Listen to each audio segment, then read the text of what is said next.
Hello to all out there.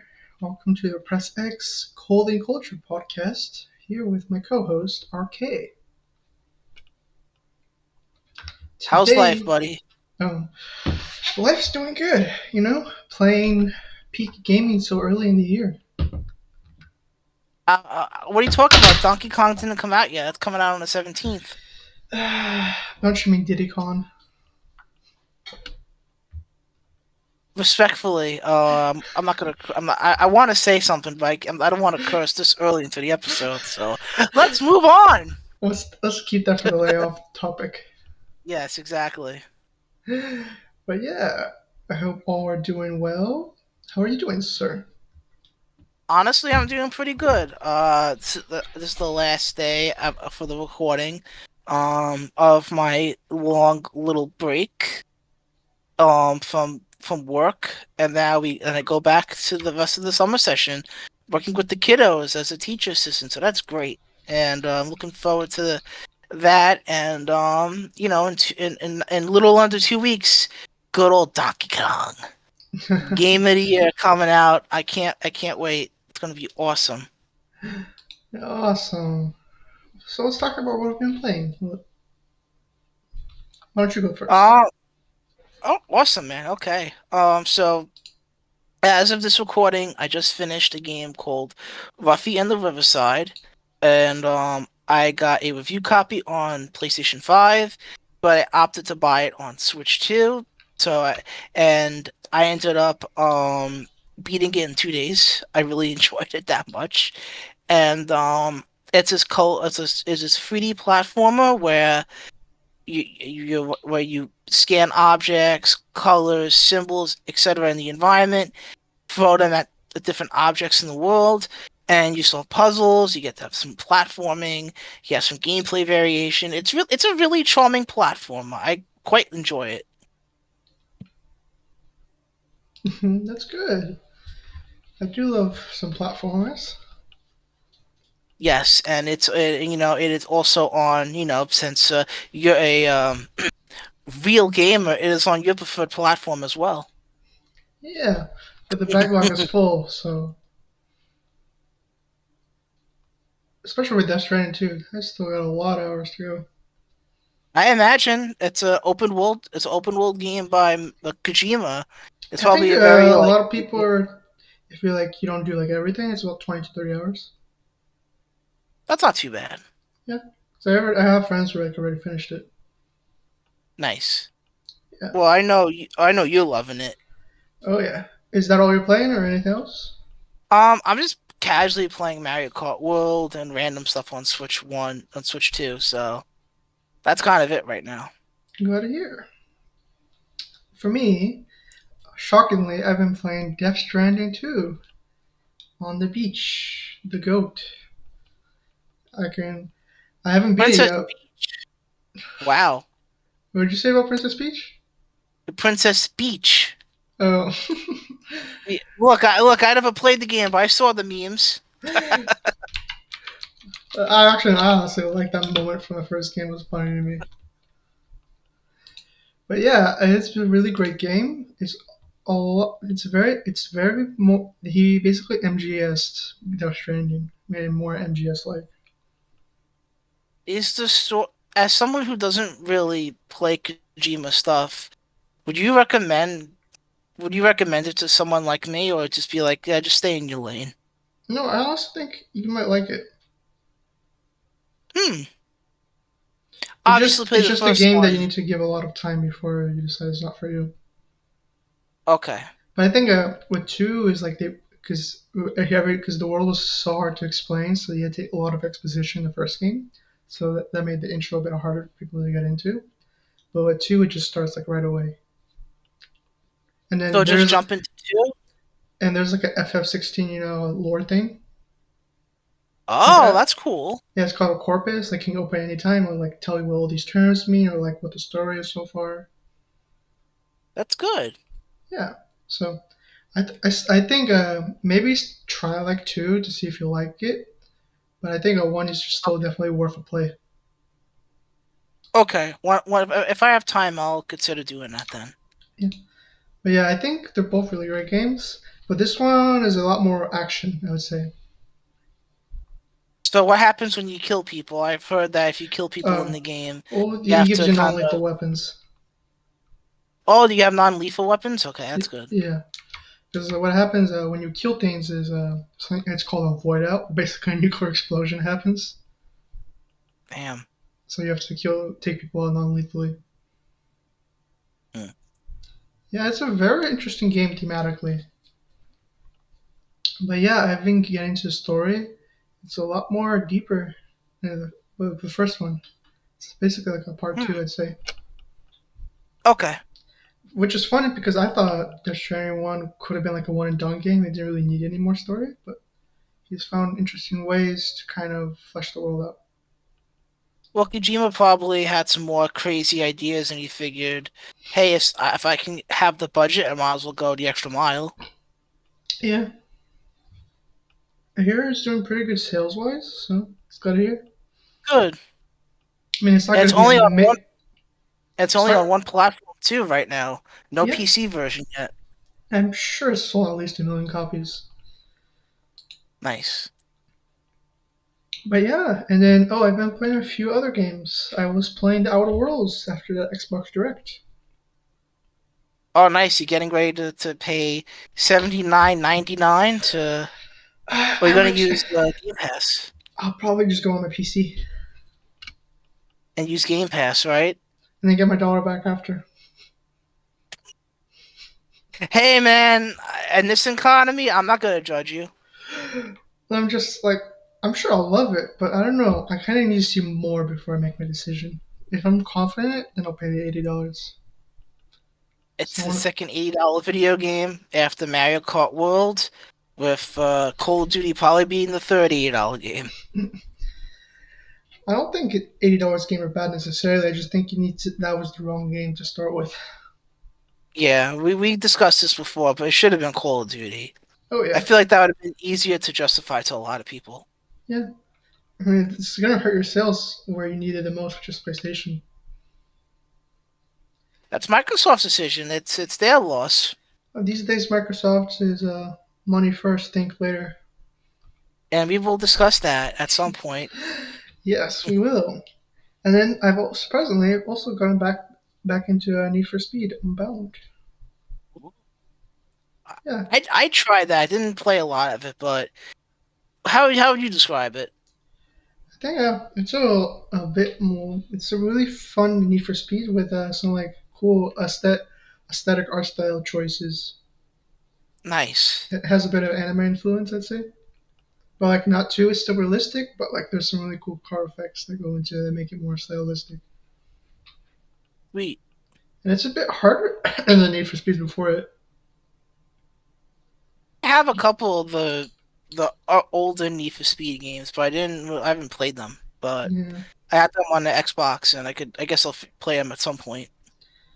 And as well, I went back to Just Cause 3. Nice.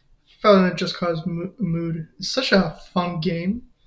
You have a grapple and a wingsuit and a parachute at the same time, That's crazy, dude. That's crazy. The amount of stuff you can do with that and then is you can like wild. shoot grapples at each other. So like you can grapple a car to another car. It's like really fun.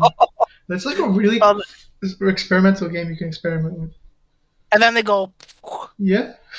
That's awesome. Or like also like you can be driving a car, just randomly jump on the roof, and the car will keep going. Oh wow. Or if I would find a helicopter, that can be like jump under it, like hanging on upside down on the helicopter and shoot things while it's in the air. Wait, so you can attach a helicopter to a car? No, if you like find the helicopter, you can like hang upside down on it. Oh, that's sweet. And you're just hanging upside down and going. Yeah, yeah, yeah. Yo, that's sick. Or like there's like two enemy helicopters in the sky, so I grappled them Yeah. together and like they crashed into each other. Oh, let's go. Yeah, it's a really fun, creative game. I hope Nice. Avalanche goes back to Just Cause 5. Hey, you know what? If Contraband is DOA, please go back to Just Cause and just make more stuff like We'll that. talk about it. Just Cause 5 might have been canceled earlier this year. Later. It was done by Oh, a different studio though. This was the oh, I'm Just not Cause, surprised. the first Just Cause game without Avalanche, I think. But It yeah, makes me wonder then, like what? it might have been like a Because spin-off or not a complete Just Cause. I'm not sure. I could see it. But yeah, I don't know. We'll talk about later when we get into the story. But yeah, I think that's it for what we're playing. Unless you got anything to add. No, I don't got anything else to add. All right. Well, let's talk about our smaller stories. Let's begin with the biggest of the smaller stories. Helldivers 2 is coming to Xbox. But Liberty, yes, So and this is a really nice story because out of all of like ignoring all the console war nonsense, like when you think of like shooters, you think of Xbox and Helldivers is one of those mind my language for a moment. Halo ass like shooters of like you and the buddies working together, shooting down bugs and alien creatures on these planets, and it just has that really fun energy to it, that satirical tone. It is awesome, and that being given to the Xbox audience is really cool.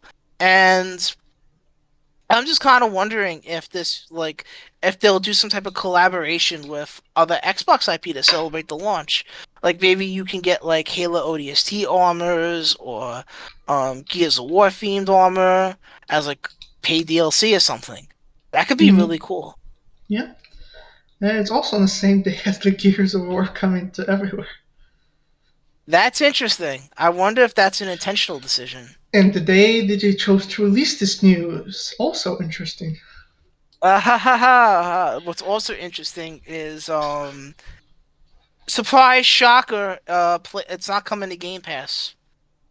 And the fact that the developer had to publicly say that is, if Xbox guys, if you want PlayStation games on Xbox outside of Helldivers and the which won't call it the live service games, buy them, support them, so that way you get more Sony stuff.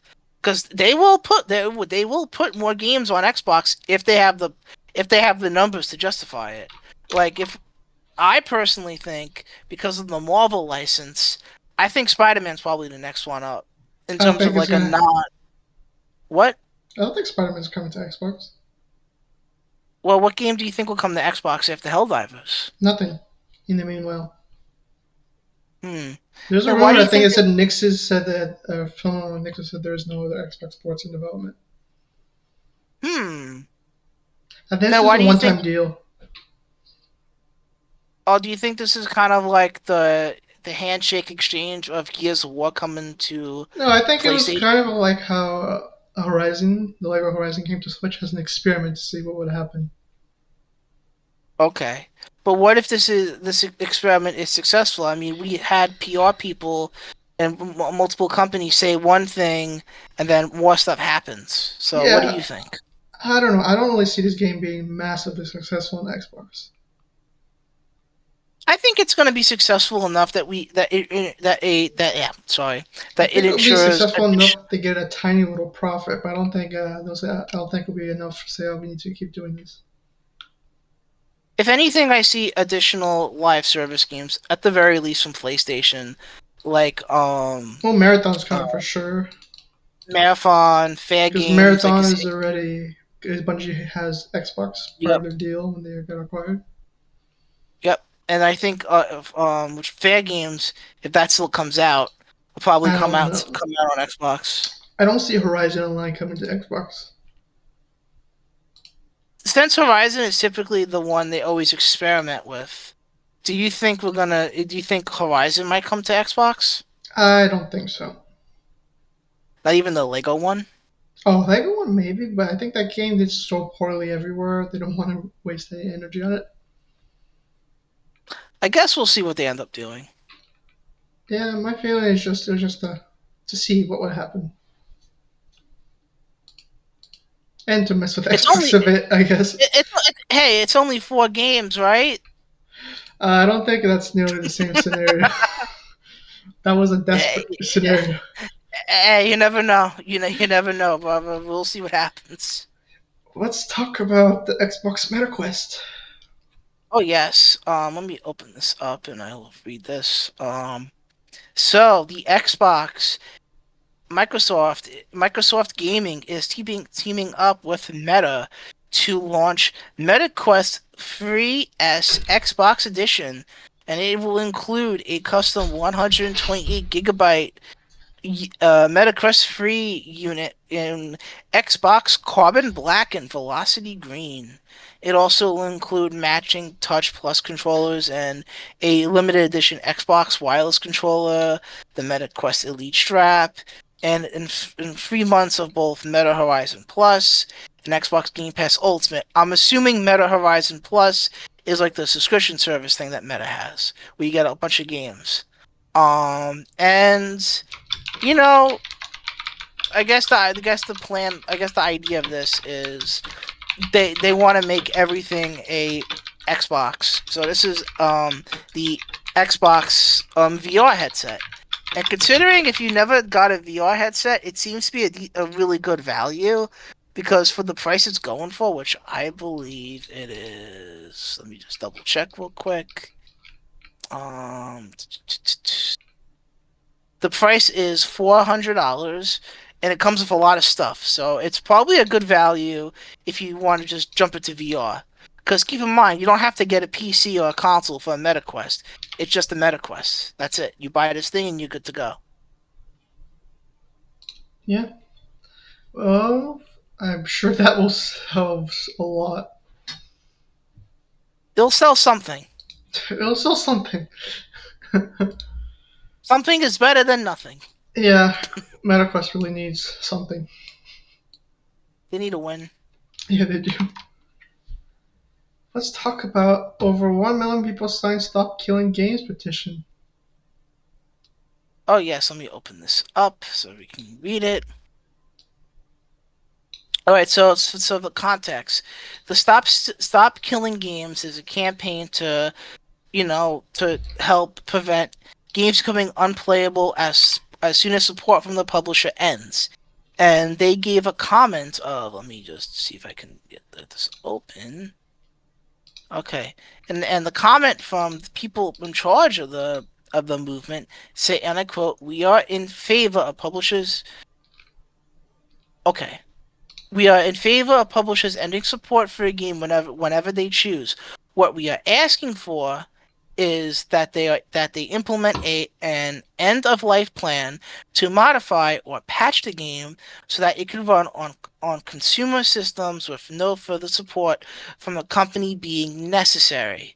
And this is important because you have a number of online only games that once the servers go off, they're dead for good. And we have a recent example of another story, which I just related right to the bottom, is that Anthem is going on offline next year in 2026, and that game has a single player campaign. But in order to play that give me one moment, please, one moment. Anthem is a live service game at its core, so you do need the servers to play it. Which is why the game will be inaccessible. But at the same time, no Exactly. one is playing Anthem.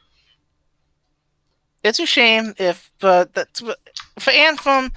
It would be nice if people can play the single player if they wanted to, but the whole idea of like shutting off games is I don't know. If you have a single player campaign, then there shouldn't be a Yeah, but reason that for. single player campaign was not worth it. People like the flying mechanics. That's anything everybody liked. I It's a live guess service game at its core that has some single player. I mean, I understand people want games to stay alive, which is why the Suicide Squad game said they'll add like an offline mode, I believe. If that's still happening, I don't remember if they ever did that. let me just. I can quickly look that up. But I remember they announced it, but I think the game did so poorly they might have just dropped that. But yeah, it sucks people who want to play them, Yes, but yes. Suicide Squad got a offline mode after its release. Okay, that's good to hear. But yeah, I mean, I don't think getting the governments involved is the best idea. Can complicate things. Honestly, I don't think this will go anywhere, so I'm not sure. Well, I guess this is another story that I guess we will see how It's things like shake those. out. This reminds me of those. Where they sue PlayStation, Xbox for unfair store practices. Yeah, that's the something that I feel like It is just more doesn't of go a anywhere. like what do you realistically expect to do? Like Yeah, PlayStation and Xbox have their storefronts, Steam has its storefront, they all have their storefronts. There's nothing you can realistically do about them. Like it's your choice to engage with the storefront. If you want a storefront with more options, then I guess the only real argument what they have in that type of situation is on consoles you don't have alternative storefronts like on PC, like yeah, Origin, Steam, GOG, etc. It's just the console maker storefront. yeah. Well, let's talk about Techland. Oh, but wait. No, no, you conveniently skipped over a banjo story that I put in the Oh, article. I missed that. I'm sorry. Sure you are. I really didn't see that. uh, Not everything is sure in the you are. agenda. Okay, I guess I'll read this one. Um, so despite the fact of all the Xbox news we'll be touching on, in a little while, apparently there's talks, from both Toys for Bob and Moon Studios potentially being interested in developing a Banjo-Kazooie game. Um, and then, Andy Robertson of the VGC podcast her made the following comments about this finding. The talk for ages was that there's always outside interest in banjo, but they're not interested.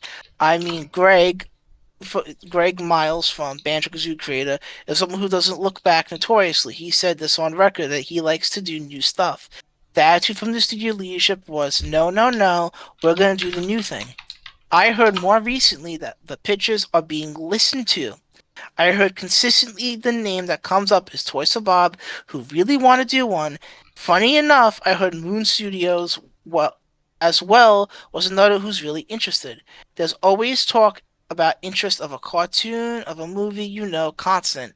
So the idea is that Microsoft and the people in are pitching ideas because they want to do something with the character, and it would be really cool to see a new Banjo thing. But in the current Xbox landscape, I just don't see it happening. I would love to be wrong, but Yeah, Benjo game's not happening. It's time to move on.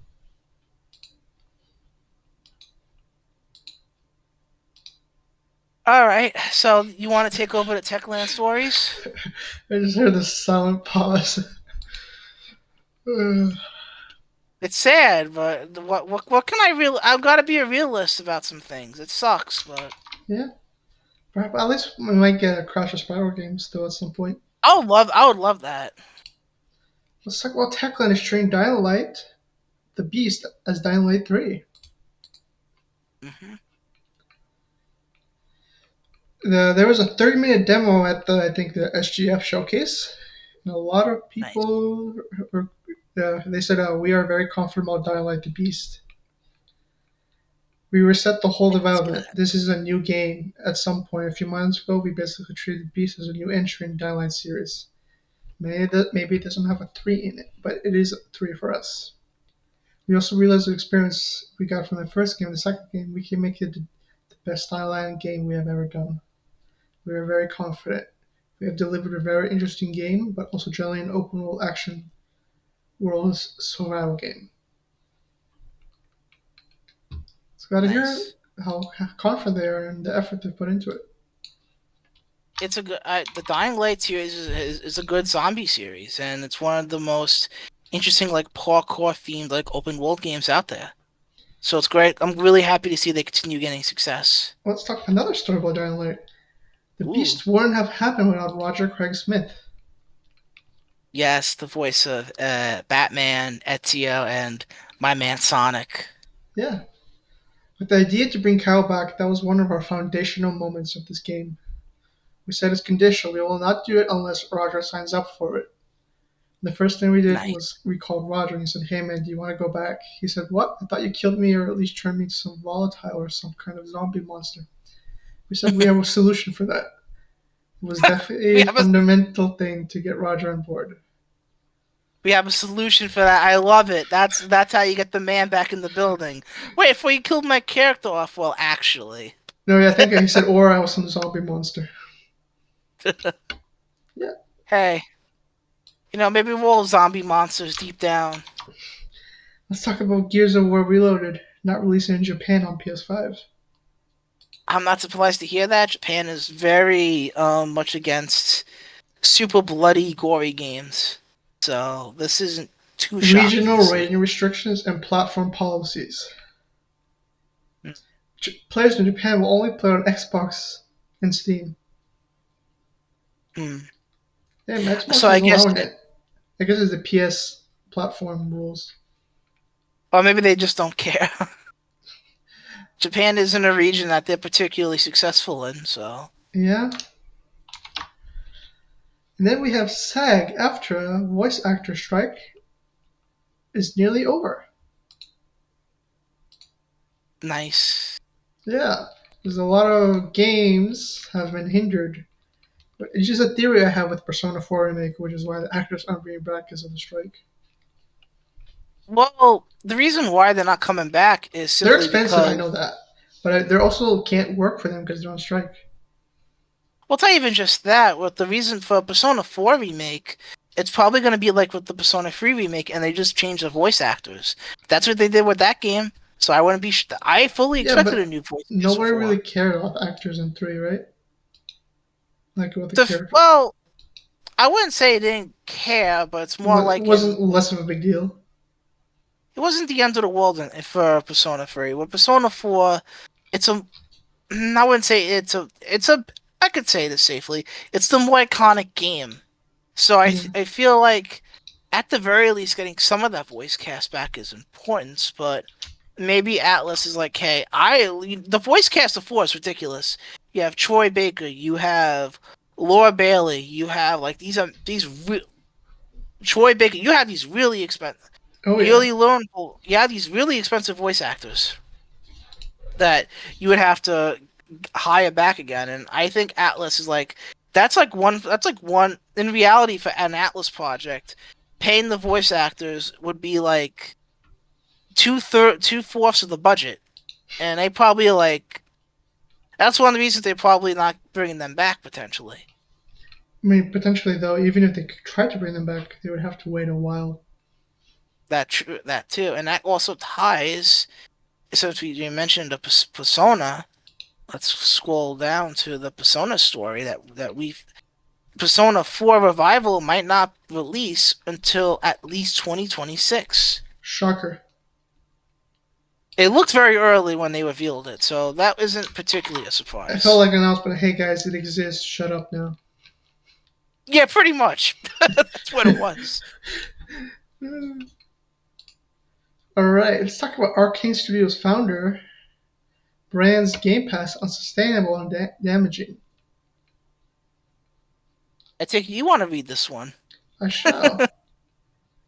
I think Game Pass is an unsustainable model that has been increasingly damaging the industry for a decade, subsidized by Microsoft's infinite money.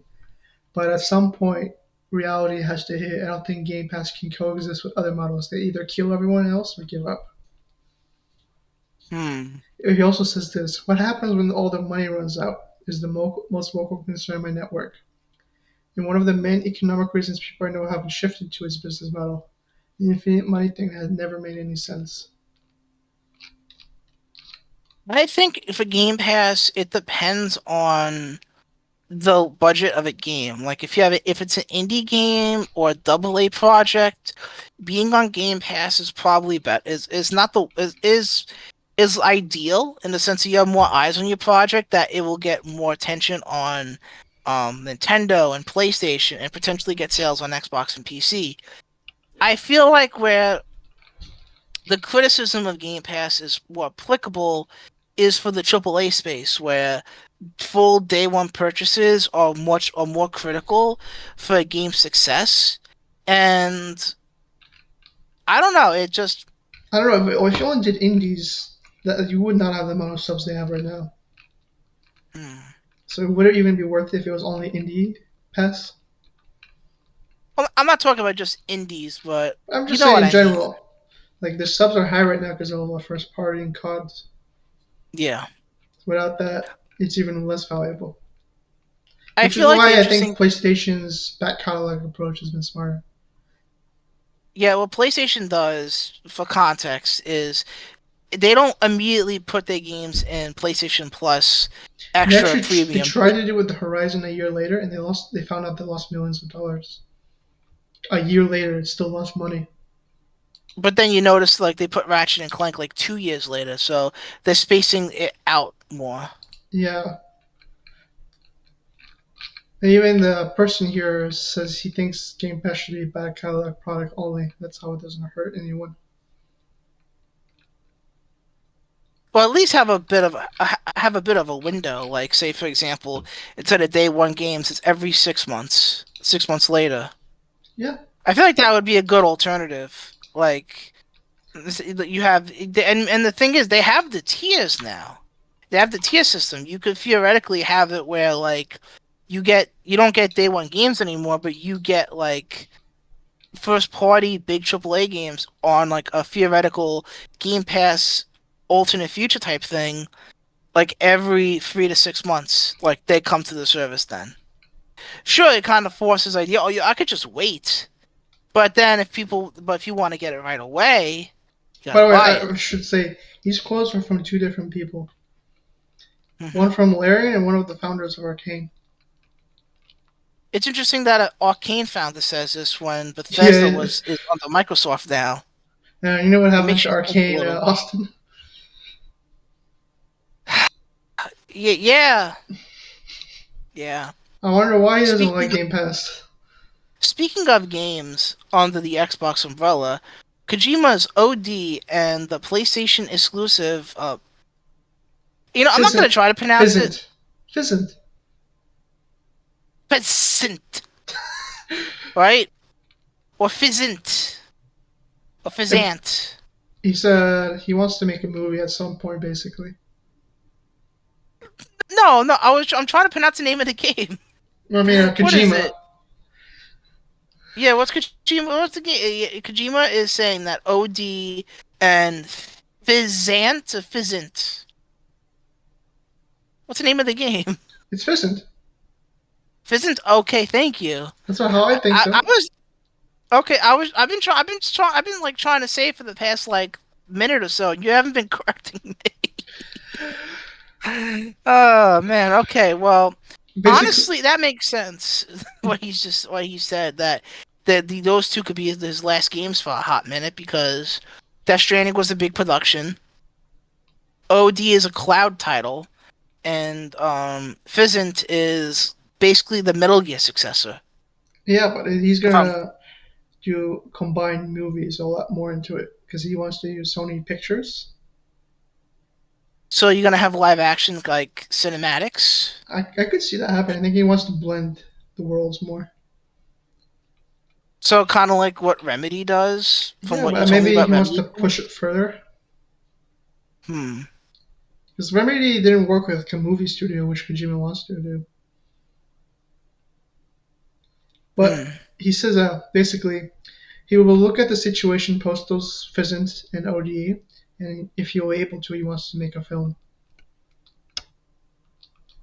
And I guess to kind of continue with this topic, as part of the whole Xbox situation, OD apparently is still alive and kicking. So Somehow. that's good. Yeah. Let's talk. Let's. Why don't you take this one? How about you take the Resident Evil? I didn't see the trailers I yet. can take the GTA one. You can do the Resident Evil one. All right, sounds good. All right, so a new Resident Evil game has been announced called Survival Unit. I was trying to add suspense and I failed. Anyway, um, it's As Insider Gaming describes the title, it is a iPhone and Android title, and it's developed in collaboration with Capcom, Joy City Corporation, and Aniplex, and it is a. And let me just read the article because I'm not really sure what It is a this mobile is. Uh, RTS game. yes, it's a top-down strategy game with an emphasis on resource management and growing your empire. Um, how Joy City will translate the formula to Resident Evil Survival Unit remains to be seen. The big reveal is set for July 10th, so I guess we'll find out more. This company had previously created Pirates of the Caribbean: Tides of War on mobile as well. I never played that, but it sounds like they have experience with this type of game. This reminds me a lot of what's it called, Fallout Shelter, the mobile game. Oh, so that's what they're trying to go for with But I that. mean, this is a bit more survival, maybe. But I don't know. Hmm, Yeah, that could be interesting, this especially is if a Resident Evil top-down usually. RTS. Yeah. Hmm, Well, so that's for the Resident Evil fans. You got anything else you want to say? not really. All right, let's talk about GTA 7. Might be cheaper than GTA 6. Well, well, it's because of our good friends AI. Keep the judgment tone a bit lower, okay? Our good buddy old pal in the Android robotic takeover. The continued presence of AI and its improvement will take a lot of man hours and manual labor costs. How This about all is, those employees in Rockstar? Will they still stay there? That's the question. I mean, they still take like over 10 years to make a game, so I think they need the bodies. So GTA 6 will remain. GTA 6 might remain the most expensive game ever, even after That GTA hundred 7. dollar that $100 price point seems to be more real every day. Tinfoil Man. Uh, He says believes the I don't have bulk. He said to go. he said believes the bulk of the work is probably going to be replaced by AI for GTA 7, and many things can be rendered by AI. He also adds his prediction for a potential 7th mainline game. GTA 7 will be cheaper to make than GTA 6, and we'll have to wait 15 years to see if I'm right or not.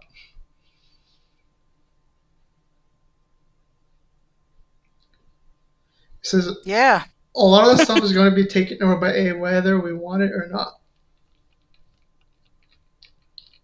Well, speaking of horrible futures to look forward to. Um, Oh boy.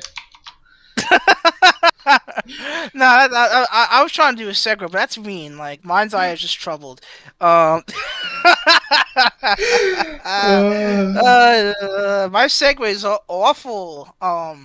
So Mind's Eye, the troubled release, will be relaunched as the Build a Rocket Boy CEO Leslie Benzies. Hopefully I pronounced that correctly. Sounds right. Um, blames saboteurs for the game having its awful launch, and um Dog, he what are you talking about?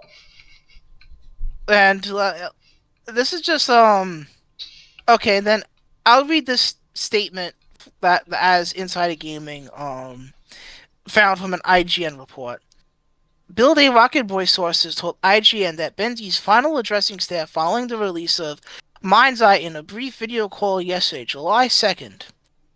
According to two people present who asked not to be named, Benzies insisted Build a Rocket Boy would bounce back and relaunch Mind's Eye, blaming the studio and the game struggles on internal and external saboteurs. Okay, he also commented on he went on record suggesting that people would be paid to talk negatively about the game. That was not him. That was Okay, the co-CEO, Mark Gerhard. co-CEO. Thank you for correcting me. You played this. Yes, I Do did. you think I'm sorry. First of all, I am sorry. Secondly, do you think people internally just purposely made a bad video game or what happened here? I don't think it was an internal saboteur. I just think there is they bit off more than they can chew, and they didn't have the money to keep going.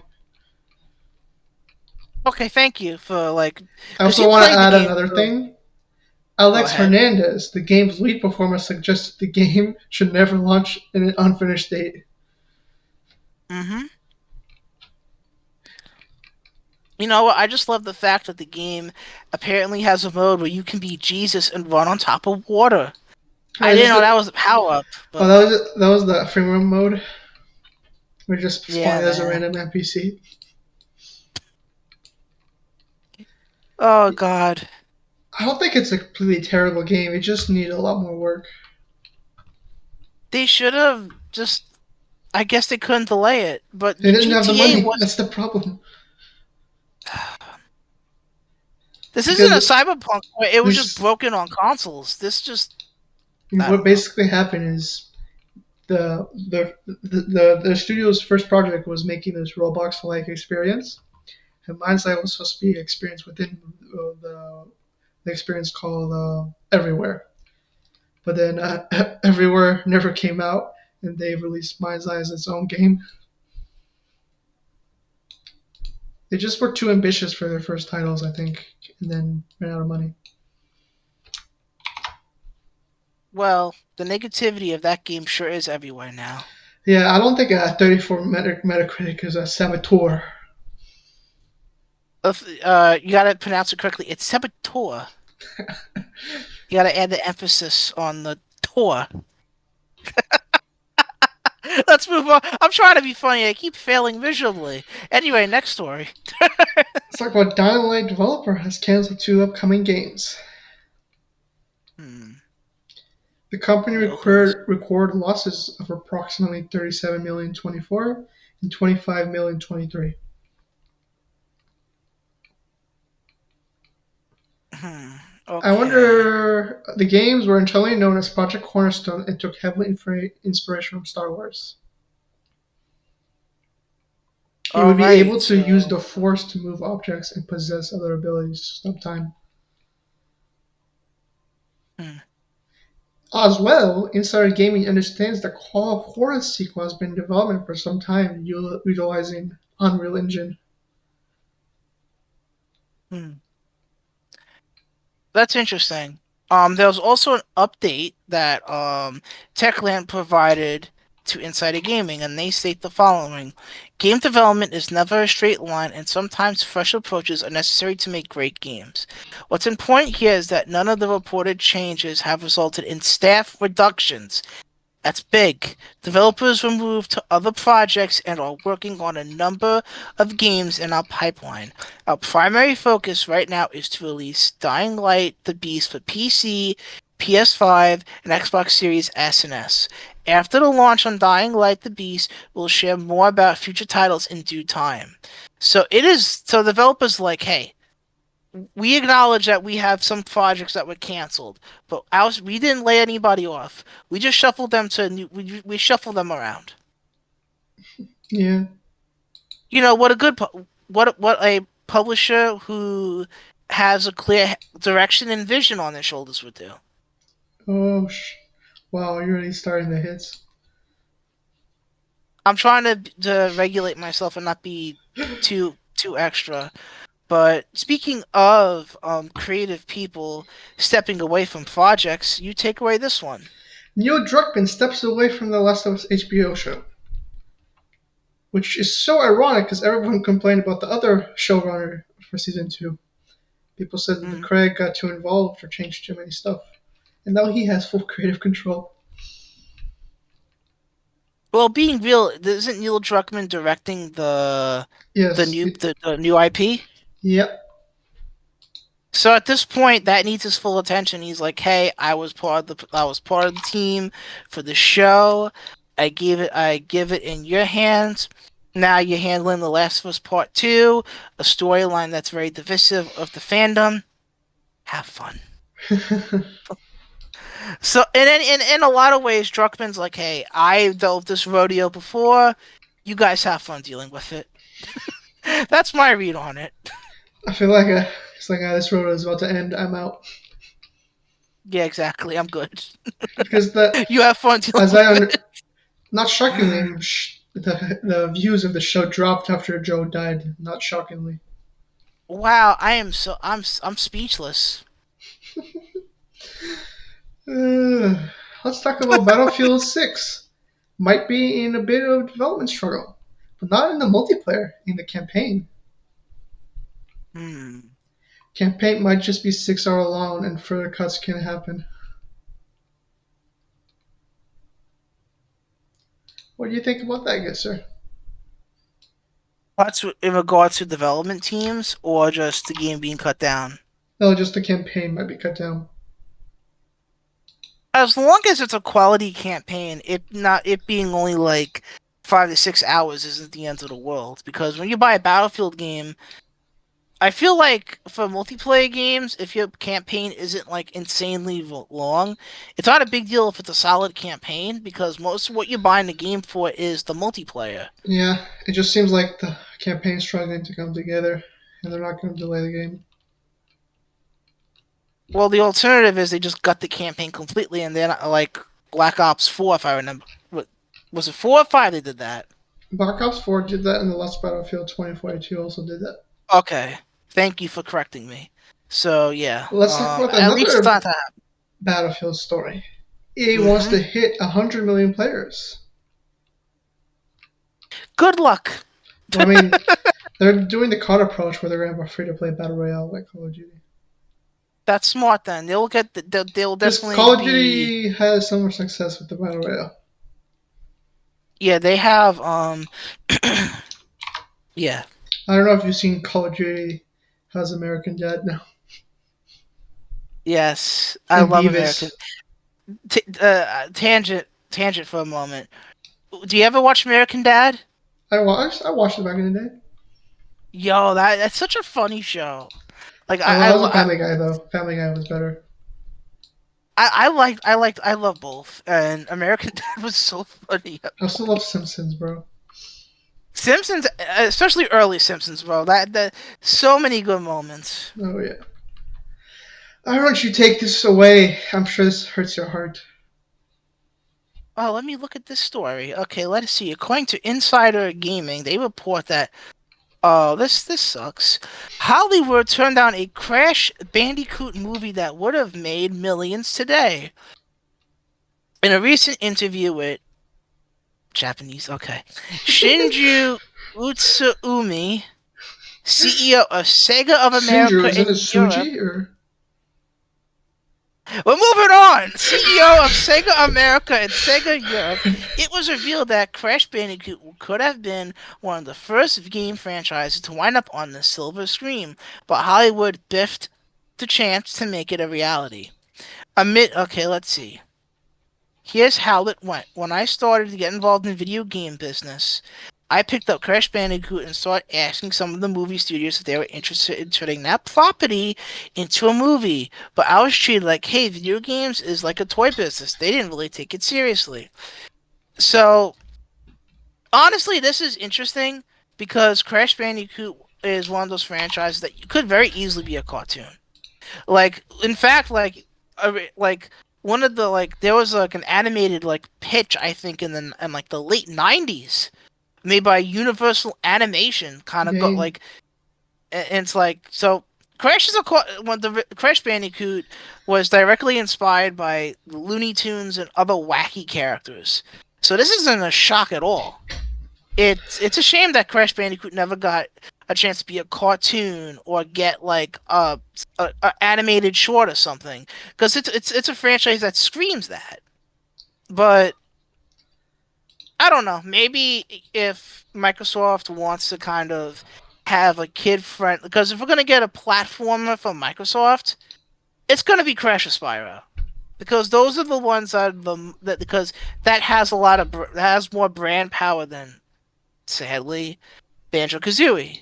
So we'll see what ends up happening. Yeah. Can you take the story for a sec? Oh sure, let me open this I'll be up. right back. Okay. Alrighty. So, as my good friend Seahawk leaves for a little bit, Outriders 2, sadly, was one of the two projects canceled from People Can Fly. And this, as reported by Insider Gaming, the report comes from a relatively new outlet named The Fun Wars, but Insider Gaming can collaborate the details.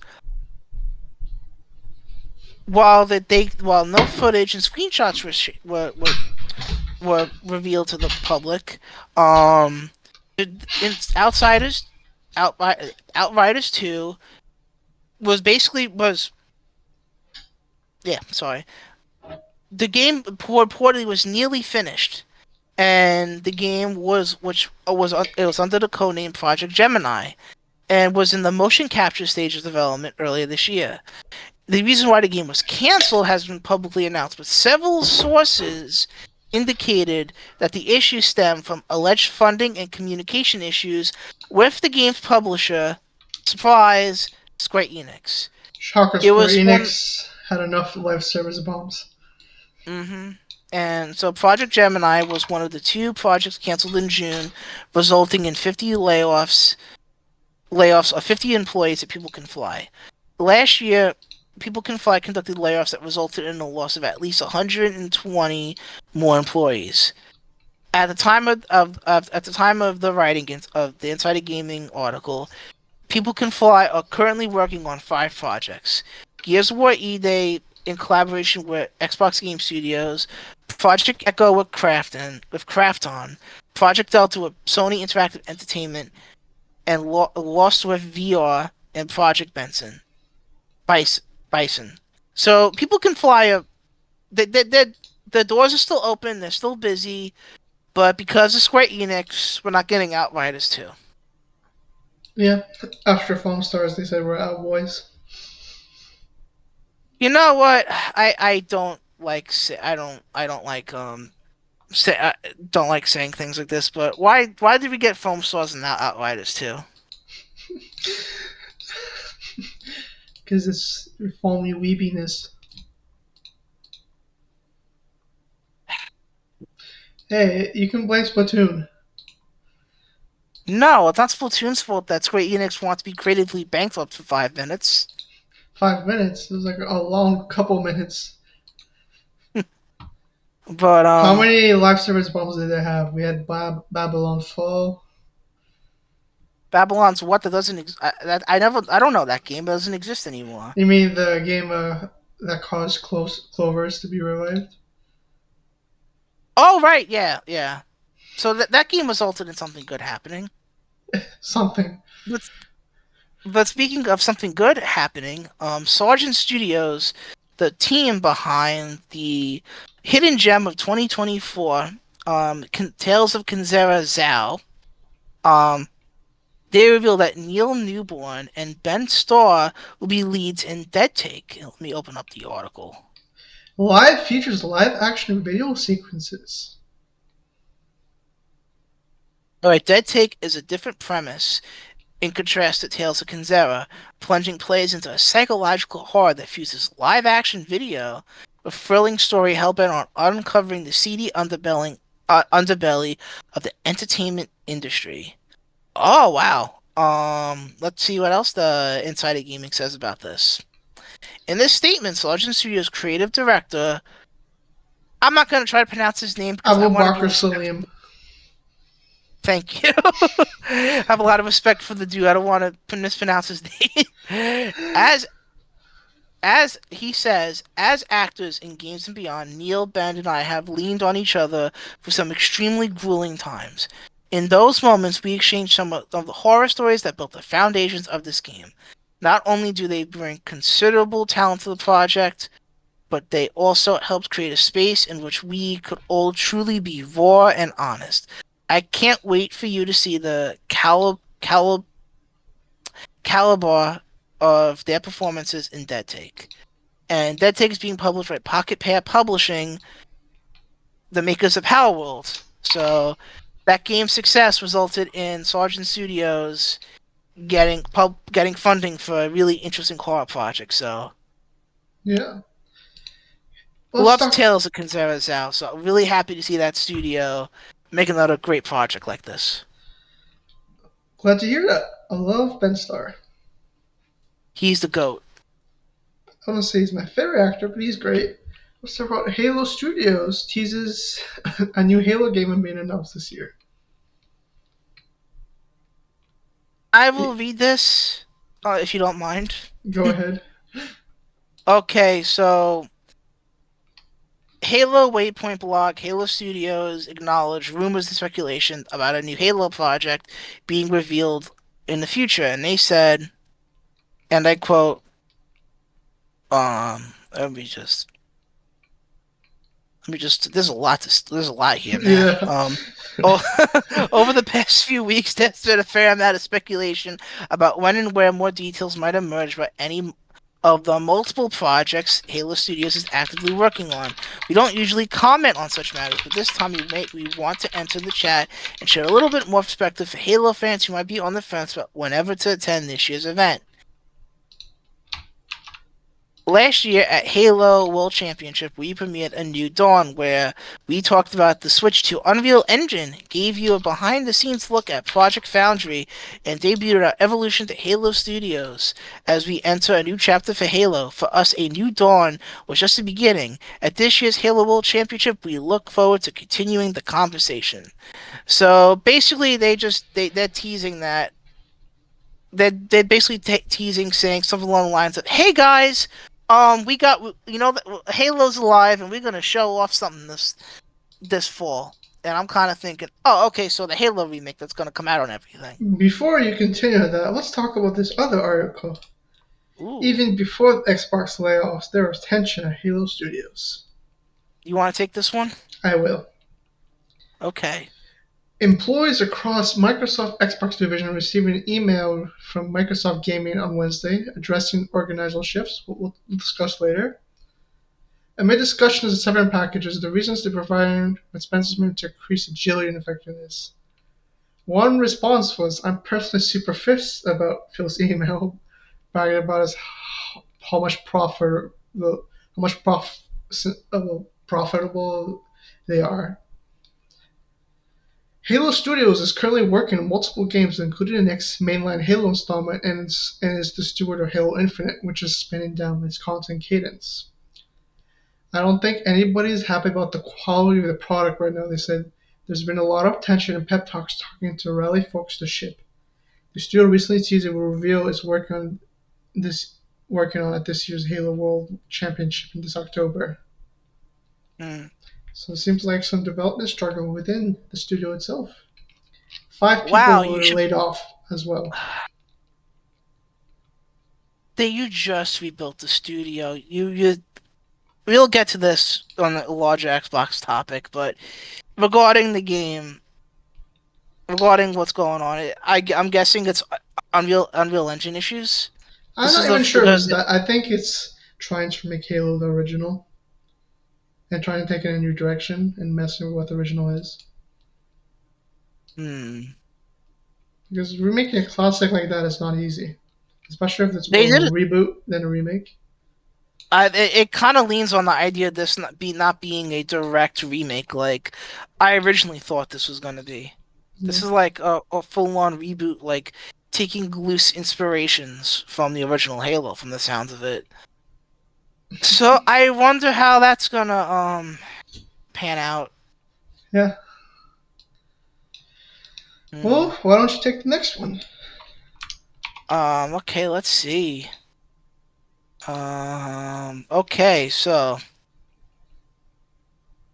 Okay, so Insider Gaming exclusively reports Hey, it's the exclusive in next caps. You gotta say it loudly. exclusive. There you go. Next mainline Ghost Recon game is heading into Eternal Alpha later this year. According to several sources, the game will enter internal alpha in fall 2025 as Ubisoft sets new internal milestones for its next major projects, following the announcement that the IP will delay that it will delay its major IPs. I'm sorry. I can't keep this joke voice up anymore. This is insulting to the story and the hard people working on this game. I apologize. Anyway, I'm glad you're laughing over there. Ghost Recon, codenamed OVAR, is expected to launch sometime in 2026, with sources indicating that internal alpha to final release could take around 12 months. So in theory, the next Ghost Recon game could launch sometime in full 2026. For context, the Prince of Persia Sands of Time remake, codenamed Rewind, that's fitting, entered its internal alpha in June 2025 and is forecasted to release before March 31st, 2026. Oh, that's exciting if that pans out. I've been looking forward to that. Yeah. In a report from March 2024, Insider Gaming exclusively reported, I'm sorry, Insider Gaming, that the next mainline Ghost Recon game would It take wasn't a even in more caps mil. that time. I'm trying to be funny and I'm failing miserably. Anyway, that the next mainline Ghost Recon game would take a more military simulation approach with a first-person perspective and a focus on national na- nine-man war. I Fictional hope. Nine I Man hope. War. Thank you. So basically, it's interesting. Ghost Recon hasn't been in first person in a while. I think the last time it was in first person was on the OG Xbox. It's been Same. predominantly a third person shooter since for many years now. So this is interesting. Yeah, What that do is you take on interesting. this before you cover the I stranding of deaths? I've never really played Ghost Recon, so I don't really have much context in that. But I think the setting looks cool. It'd be cool to see another first person game. Yeah, that'll be interesting. But, as the resident expert of stranding the deaths, how about you tackle this next couple of stories? You're right. Let's talk about Death Stranding 2 tops UK physical sales charts. Okay, Hmm. opening it up. Eurogamer, in a new tweet by Christopher Drain, provides details about its ranking performance. The game debuted as number one, however, its physical on sales were 66% lower than Death Stranding 1, but he explained the drop in sales could be a result to more people being digital than physical today. That's not shocking. Sorry for the physical bros, Um, though. I mean, you have a PlayStation console that's digital only. I'm not surprised to hear that. And I believe at some point I heard like 80% of sales are digitally, so. Hmm. Let's talk about Hideo Kojima says pandemic nearly stopped Death Stranding 2 from happening. Hmm. Hey, Xbox, someone's not using the pandemic as a crutch. Hmm. Kojima thought Death Stranding development would never finish during the pandemic. During the pandemic, there were moments when I truly felt like we might never finish this game. To have it made it to this day is wild. So is the idea that because of remote development that caused a lot of issues? And it just like felt like he had endless work to do, you know? It was like never sure it Hmm. would ever get done. 'Cause, you know, So that's milestones are having issues being met, maybe? Is that what he's implying? no Miles. I doubt Miles. Maybe I'm sure. Maybe sure the development slowed down, but like doing boss fights and all that that takes lots of months to do. Yeah. And then Nintendo appears on the credits. Oh yes, because Nintendo did an acquisition of its own, Yeah, doing like they bought a motion capture studio, to my understanding, yeah. and so Nintendo Productions It's it got Nintendo named in Pictures. Nintendo Pictures. Thank you for correcting me. And so That's funny though. They renamed it to Nintendo Pictures. yes, Nintendo Pictures presents and It's then actually really fitting when you realize that Nintendo Death Pictures Strand presents Death Stranding at PlayStation IP. it's actually really fitting when you think about the Death Strand the whole Easter egg of Princess Peach in the original game. It comes full circle. So is Death Stranding Director's Cut gonna come to Nintendo Switch too? I guess we'll see. Let's let's talk about this. The Starring 2 script was changed midway through development. In an Hmm. interview with Rolling Stone via VGC, Woodkid, the composer for Death Stranding 2, revealed one key moment during the game's development. Woodkid narrated a situation in which Kojima expressed a very different plot to him. The game director said the game's testing results are too good, and players like it too much, which means something is wrong. They need to change something. As someone who's playing the game, do you agree with this? I think there's such a thing as too mainstream, or if you please everybody, you please no one. Hmm. Well, you're playing this, so you know better than I do. Uh, Kojima delivers with his storytelling. That's what I say. He knows how to evoke a feeling from you. But speaking of things that deliver effectively, we have the PlayStation Plus monthly games for the Essential tier. We have Microsoft slash Blizzard's Diablo 4 coming, being a day one, being a game on PS Plus Essential. We have King of Fighters 15, and we have Just Dance. So, nice lineup, I would say. Yeah, very nice lineup. Jusant was a Game Pass game as well. Yep.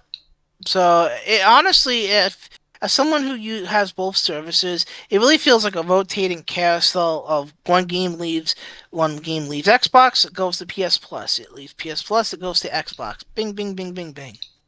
Yep. That's what it kind of feels like sometimes. And for you, my friend, this story is for you. Phantom Blade Zero isn't a proper Souls-likes. Thank God. I'm so sick of Souls likes. Respectfully. So yeah, that's good. That's good. That's really good. Let me finish reading. Phantom Sorry. Blade Zero is neither a Souls-like nor a traditional action game. When Phantom Blade Zero was first announced, people thought it was a Souls-like. Later, after releasing combat demo, people noticed the pace is very much faster than Souls-like titles. It must be a hack and slash game like Devil May Cry or Ninja Gaiden. Leon talks about genres and stereotypes and how people are always eager to classify a piece of media with a label. He'll clarify. Phantom Blade Zero is neither. He believes the game is closer to an ARPG and thinks it could be its own genre. Wuxia action games. Hmm. So translation, Lord Sonic might actually give it a go now. Yes. Why don't you cover this one, my turn-based amigo? Okay, so Square Enix says they will consider making more turn-based games, and that they recognize the success of Clair Obscure Expedition 33.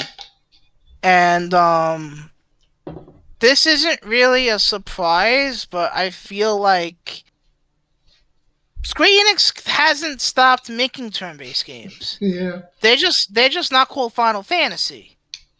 I think Uh, that's the hangup that people keep misunderstanding because you have Octopath Traveler turn-based, Octopath Traveler 2 turn-based, Bravely Default 2 turn-based, Triangle Strategy turn-based.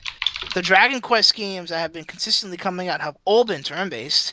And just because Final Fantasy isn't like turn-based, well, guess what? Final Fantasy hasn't truly been turn-based since, honest to God, Final Fantasy X in, I don't know, 2001. Every other Final Fantasy game has experimented with a different combat system. It's Final Fantasy 12, like inspired by MMORPGs. Final Fantasy 13, a mixture of like selected commands and like so on, but it wasn't proper turn-based. Final Fantasy 15, like an open world game with like pseudo action combat, and then Final Fantasy 16, my personal game of the year it came out. Um, They're Like a even proper action game. yeah. Final Fantasy 16 got snubbed. Yep. And it just but that's just me talking. Let me just read what the Square Enix share. Let me just read the official comment. So, according to a translated post from Genki, one Square Enix investor is pushing for the company to return to its roots. At the Square Enix shareholders meeting, one investor said they are like the new Dragon Quest and Final Fantasy games to be turn-based and highlighted Expedition 33's success as an example. And Square Enix responded that they are aware of Expedition 33 and believe that command-based RPGs are the origin of Square Enix. They value the genre command-based RPGs and plan to continue delivering such games. And I think the reality is that if they want to make a Final Fantasy game with turn-based, they will. But they want to make Final Fantasy games with like really high budgets. So what do you do in that situation? Do you make a turn-based Final Fantasy game that is high budget? I don't know. Maybe you do, maybe you don't. But I don't. I understand people like, especially diehard Final Fantasy got people like who are nostalgic for like the turn-based Final Fantasy games on the Super Nintendo and PS1. But at the same time, it's like if the developers at Square Enix want to do something with Final Fantasy that isn't just strictly turn-based, it isn't the end of the world, but I'm at the same time I'm also open to 17 being turn-based since it will be a shakeup for the formula. Like we had Final Fantasy experiment with combat styles for multiple installments, going back to the roots and implementing like the timing-based like reactions that we see in Expedition 33 or like the Mario RPGs. That'll be interesting too, but we'll see what Square Enix does. Yeah, I'll take this story. New Mm-hmm. footage of the canceled Damian Wayne Batman game, Hmm. which was like the Batman Beyond game, but with Damian Oh, instead of the other guy. Oh, come on, Terry. You gotta do Batman Beyond. You gotta do. Okay, you read the story. Maybe it'll make more sense to me then. They're not gonna give an explanation to that, but leaked footage. We see some set piece with a bike, like a bat bike. Hmm. And there's Killer Croc as well. You see some prototype footage and some concept art. It was from Weeby Montreal instead of Rocksteady as well. It was codenamed Project Sabbath. The pieces Does it say showed. when? Sorry, go ahead. Oh, 2015. It was canceled, I believe. Wow, so not too long after Arkham Origins then. Arkham Knight, you mean? Or when was Knight? Knight was 2016, wasn't it? Yeah, that was Oh, 2016. oh, this was canceled in 2015 then. Let me see. Yeah, I think Arkham Knight was 2016 because I think he was the same year as Witcher. No, you're right. You're right. Arkham Knight released in 2000. Yeah, in June 23rd, 2015. Oh, it was Let me just 2015. Yeah, interesting. and Arkham Origins came out October 25th, 2013. Yeah, I see. This game featured an older Bruce Wayne, Killer Croc, and Huntress. And the concept art looks cool. Like especially the older Bruce Wayne, he looks really cool. Hmm. I'm guessing like because of the scale of the project and they Yeah, want and the push to kind of keep DLC going for Arkham Knight, maybe they canceled this project and shifted WB Montreal to this. I don't Not know. to this. Shifted them to supporting Arkham Knight maybe? I think they shifted them to Gotham Knights. The live service Yeah. bag. Yeah. Speaking Yeah. of MMOs, in a way, Mhm. Dune Awakening surpasses 1 million copies. It's apparently a good game too, from what I heard, and I liked what I played when I went to PAX East. So I love glad to the see it. I love the Dune movies, but I have no interest in this. Well, I don't blame you. It's an MMO. Like those are really hard to like once. Those are big time investments. Yeah. Let's talk about Lies of P and Overture DLC surpassing 3 million copies. What do you think That's about good, Matt. that? I don't really care for Souls games, but I'm glad that this developer got the success they deserved. Hey, you can do easy mode now. I guess Lord Sonic's gonna play it at some point now. All right. Let's talk about even Michael's actor hates GTA 5's yoga mission, saying it took 8 hours of mocap. Can you give context to this? I don't know what that is. Oh, there's like a yoga mini game for like a mission where you have to like Okay. move the sticks to this direction of the yoga pose. Oh, and all the actors had to do that, like the main Well, he characters. said it took 8 hours of mocap. Oh God, that's. It is like one of the most hated missions of the game because like the button prompts can be challenging and very Is it timing. mandatory or is it Yeah, like a it's a side story mission? mission. It's a main story mission. That's a shame.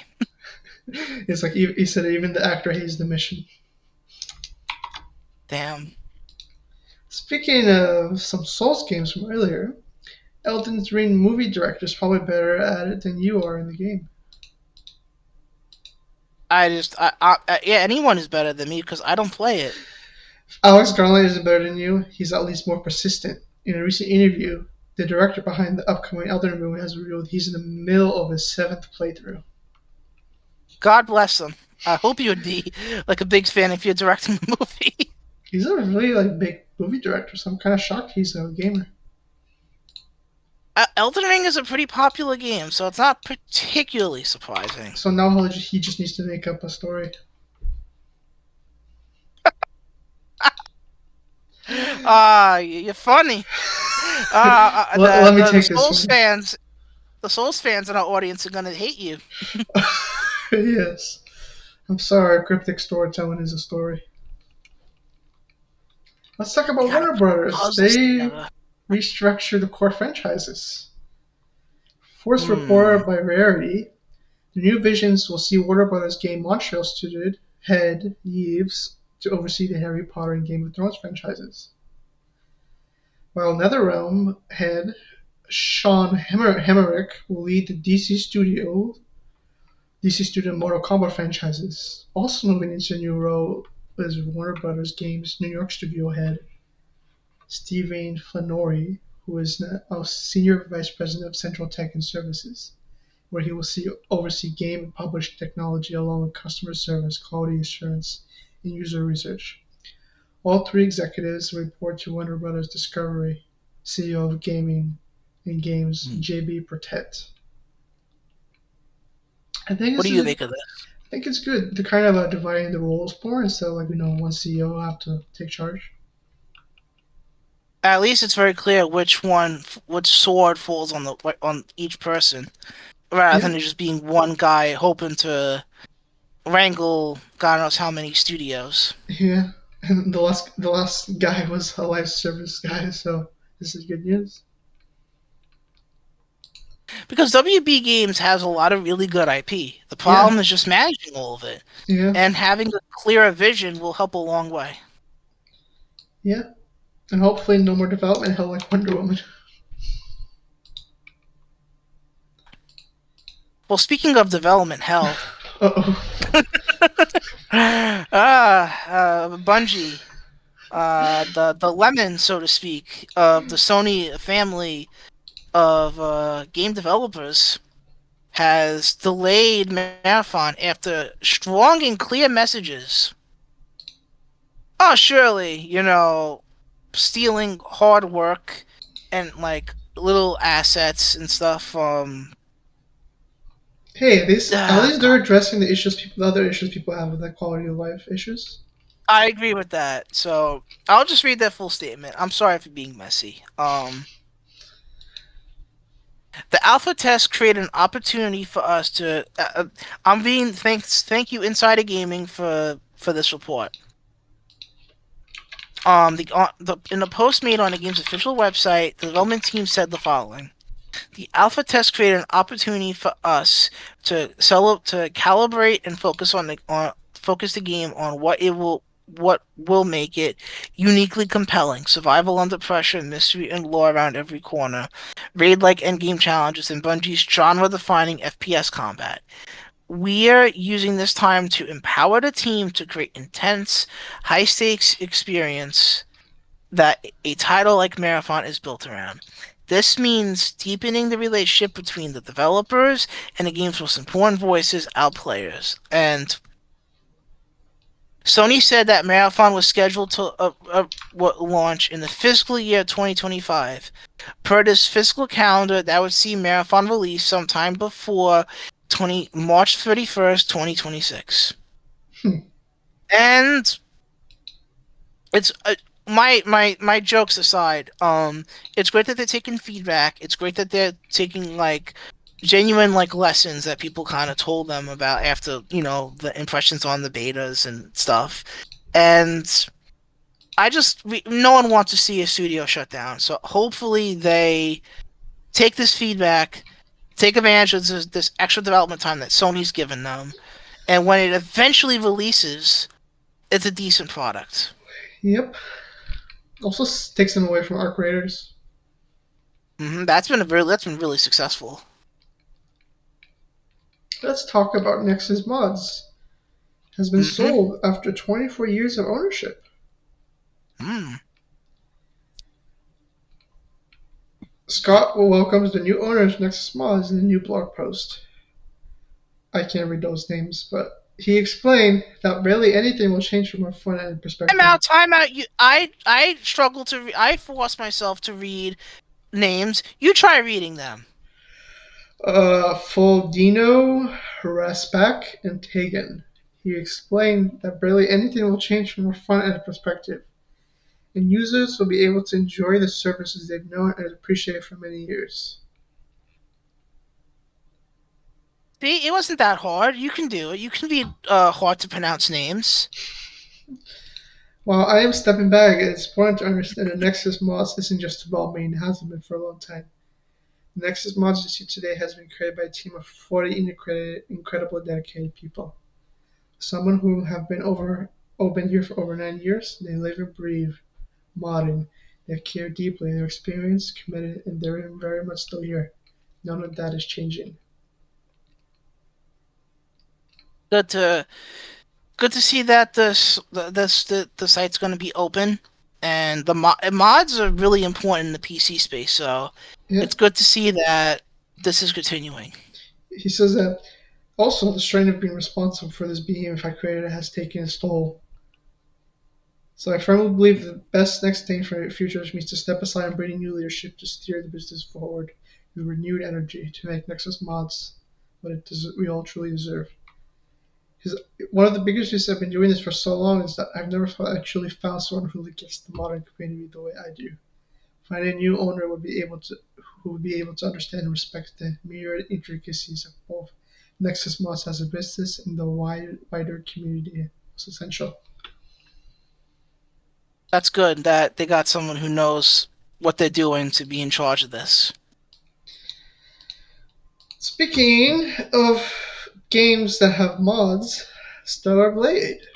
That's how you lead the transitioning to Cellar Cheeks. I mean Cellar Blade. Wow.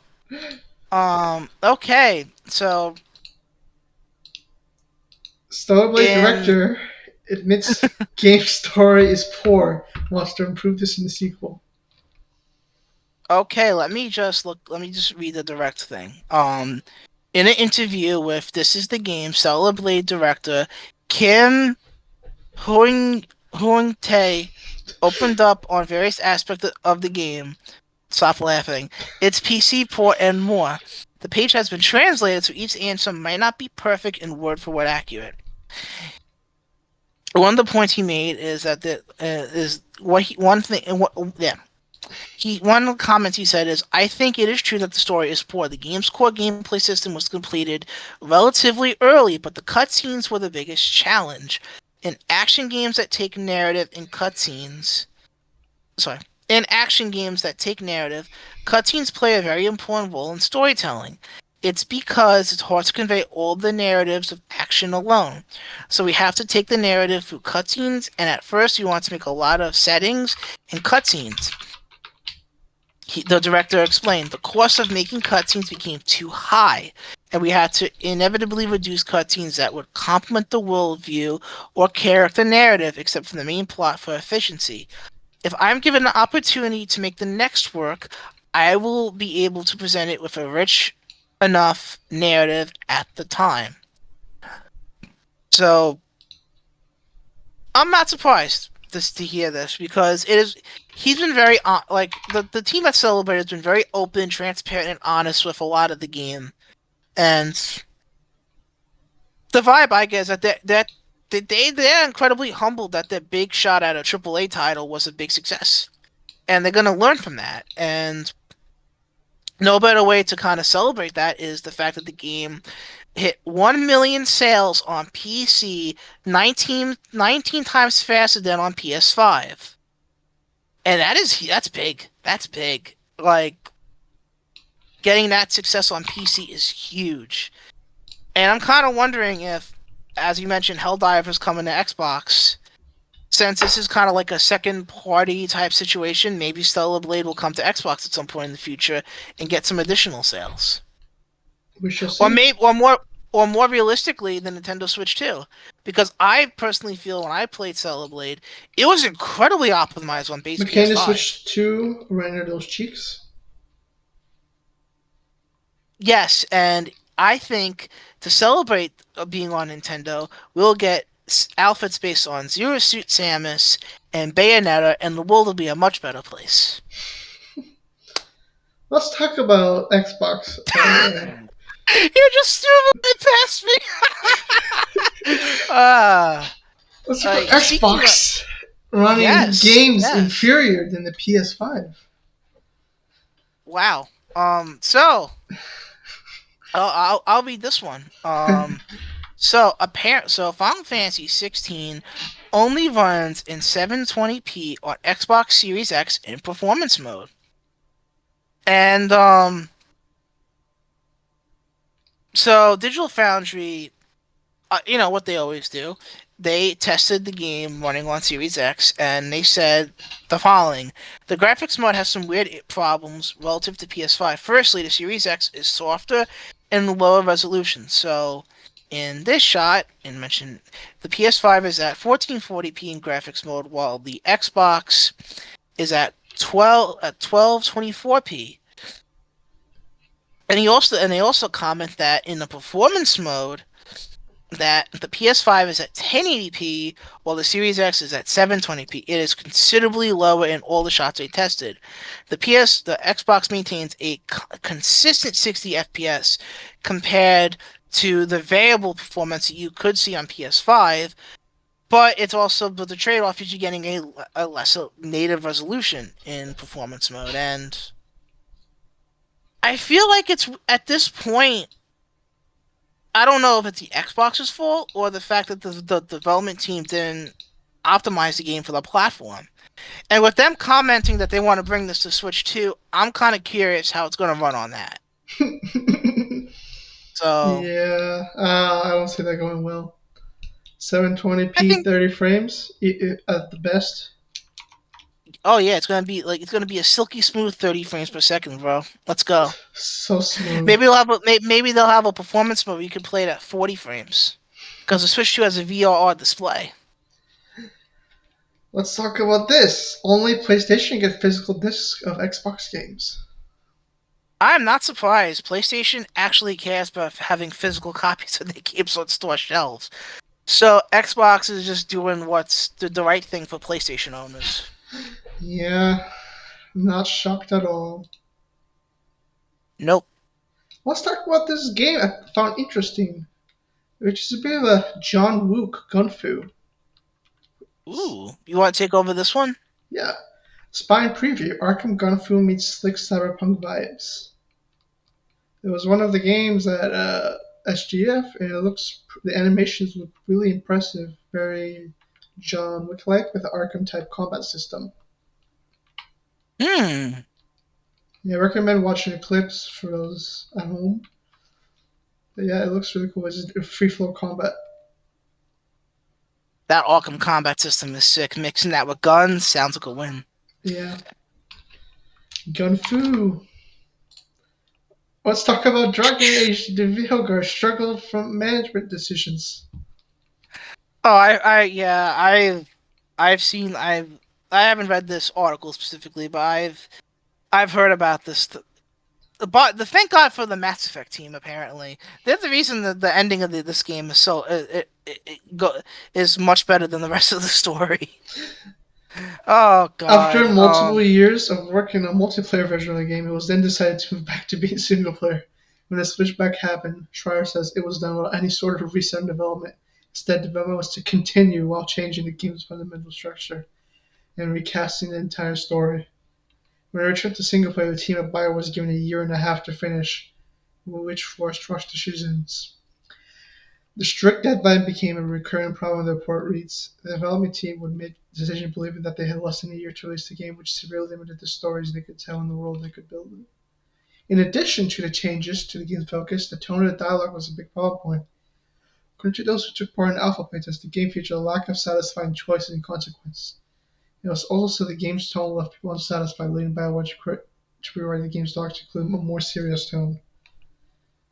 Lastly, Schreier says the future of BioWare remains a concern within the studio. To all on Mass Effect. That's a vibe. If the next Mass Effect doesn't land, the studio's gonna be folded into another EA studio. Shocker. Yeah, let's talk about Embracer appointing a new CEO. You could say that they're embracing a new leader. Technically, the old leader got a promotion. Yes, I'm trying to be funny and I failed again. Anyway, continue. He's a now chairman instead of CEO, and Embracer's co-founder and CEO. Embracer's co-founder and CEO transitioned to executive chair of the board. You know the guy who bought all those Mm, studios, and then he realized he bought yeah, too much. yeah. Yeah, the former CEO has faced an eventful turn with Embracer, from bringing on high-profile acquisitions like Gearbox, which they don't own anymore, Saber, which they don't own anymore, Coastal Dynamics, they still own, studio facing studio closures, mass layoffs, and eventually selling off Gearbox and Saber Interactive. At least those studios are still around. Yeah, that is true. Let's talk about Just Cause 5 now. But you alluded to earlier. It has been You want to claimed, take over? this is a rumor, not official, but Just Cause 5 was midway through development before being canned some time ago, which is also owned by Embracer, finally. Hmm. The revelation comes with a linking page of a developer at Sumo Digital, who made the Sackboy game for PS5 Day 1. A very interesting studio choice. Who was Hmm. assumed to have been partnering with Avalanche Studios at least 3 years ago. Hmm. We've not seen the new Just Cause since 2018, with Just Cause 4 launching in 2023. There is a Just Cause movie in production still, but the game side of the series has been left woefully abandoned for the last few years. Any thoughts? Hmm. Interesting that Sumo Digital was is the one to kind of pick up the project. It tends to they tend to be the one to pick up games being troubled. Like they were the ones responsible for getting Crackdown 3 across the finish line, if I remember correctly. Yeah. Hmm. Yeah. Aren't they? Oh yeah, they're also working on Vampire the Masquerade Bloodlines too. So that's what they're working on now. I guess because it's on their website. Hmm. I guess we'll see how that turns out then. Yeah, that game's in development and held the director left, so I think not very well. Let's talk about Hideo Kojima again. He thinks his company will fail if it tries to replicate his work when he's dead. This makes sense. There's only one Hideo Kojima. He said, "I had all these flops when I did that Konami. I won't name titles. If it's a sequel that is quite easy, but a game that no one has ever seen before, even if I write something, people will understand it." Hmm. He says nobody quite understands games like he does, so like you can't really replicate him. Absolutely. He says, "I'm not going to pass the baton to anyone. I will rather crush the baton." He laughs. Damn. "I don't need to give He's like Hideo Kojima to anyone. If I pass the baton to my staff and tell them to make things the same way I do, the company will not succeed and will go out of business." he's basically like, yo, once I'm gone, you guys do what you want to do.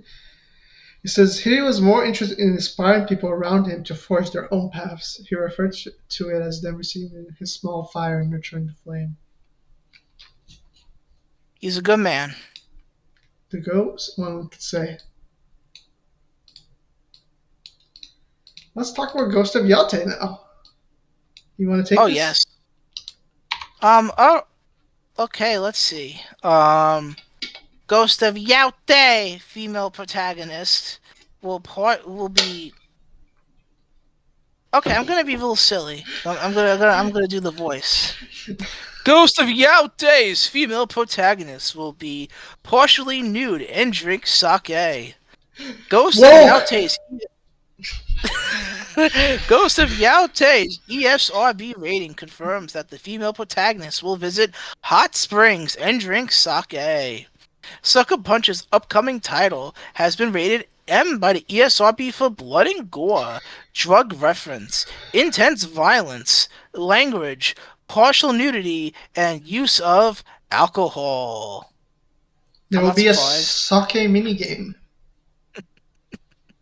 That's cool though, a sake minigame. This is this is another callback to friggin' Sly Cooper. Remember Sly 3? When they go to the friggin' bar and they're chugging down lemonade? Whenever that is. Yeah. Uh, Oh man, this has a lot more Sly Cooper energy than I expected. let's talk about Capcom now. Oh Resident Evil yes. Requiem started as an online game, but realized fans didn't want it. I wouldn't say fans didn't want it. I had a I think convers a I was lot of people were opposed to it, especially if it was open world. I was before this recording earlier this week I was on a podcast with my buddy Don Otaku, and this was brought up, and there's some Resident Evil fans that do miss like the co-op action you would see in like 5. And maybe Capcom could maybe make a spin-off game to kind of have that mercenaries mode or co-op mode for fans who would like that, but Well, they were I looking for think an open world live service game though. not they weren't looking. Look, they didn't ask did like specifically like the Resident Evil 5 like campaign, but in terms of like Requiem being an online game, an open world game, we all know what RE Engine games look like when they're open world in terms of performance. We don't need Resident Evil to have performance issues, so they made the right call here. Let's talk about But the gameplay of gameplay, Requiem. First person and third person views. oh yes, I didn't. So, what are your thoughts on Resident Evil, sirs? Are you excited? the last Resident Evil game I played from start to finish was Resident Evil 4 on the Nintendo Wii Okay, and game. with pointer controls, and I loved it. I didn't play the 4 remake because I tried a demo and I hated that the knife broke. But How I do you will play say Zelda then? I that's a great question. Zelda, you can actually pick up you can pick up new sticks and bats and crap on the floor. Resident Evil, I think you have to craft new knives. I'm like, no. But jokes aside, like, I'm happy that Resident Evil continues it's continuing to be successful. Yeah, I played Resident Evil 4 and 2 Remake. I thought they were good games, not my cup of tea, but I'm quite interested in Requiem. I like the more serious tone and less campiness. Agreed. Let's talk about Ratchet and Clank Rift Apart. Designer reveals hidden minigame that's gone undiscovered for 4 years. A prototype That's mechanical crazy. bull riding minigame can be unlocked.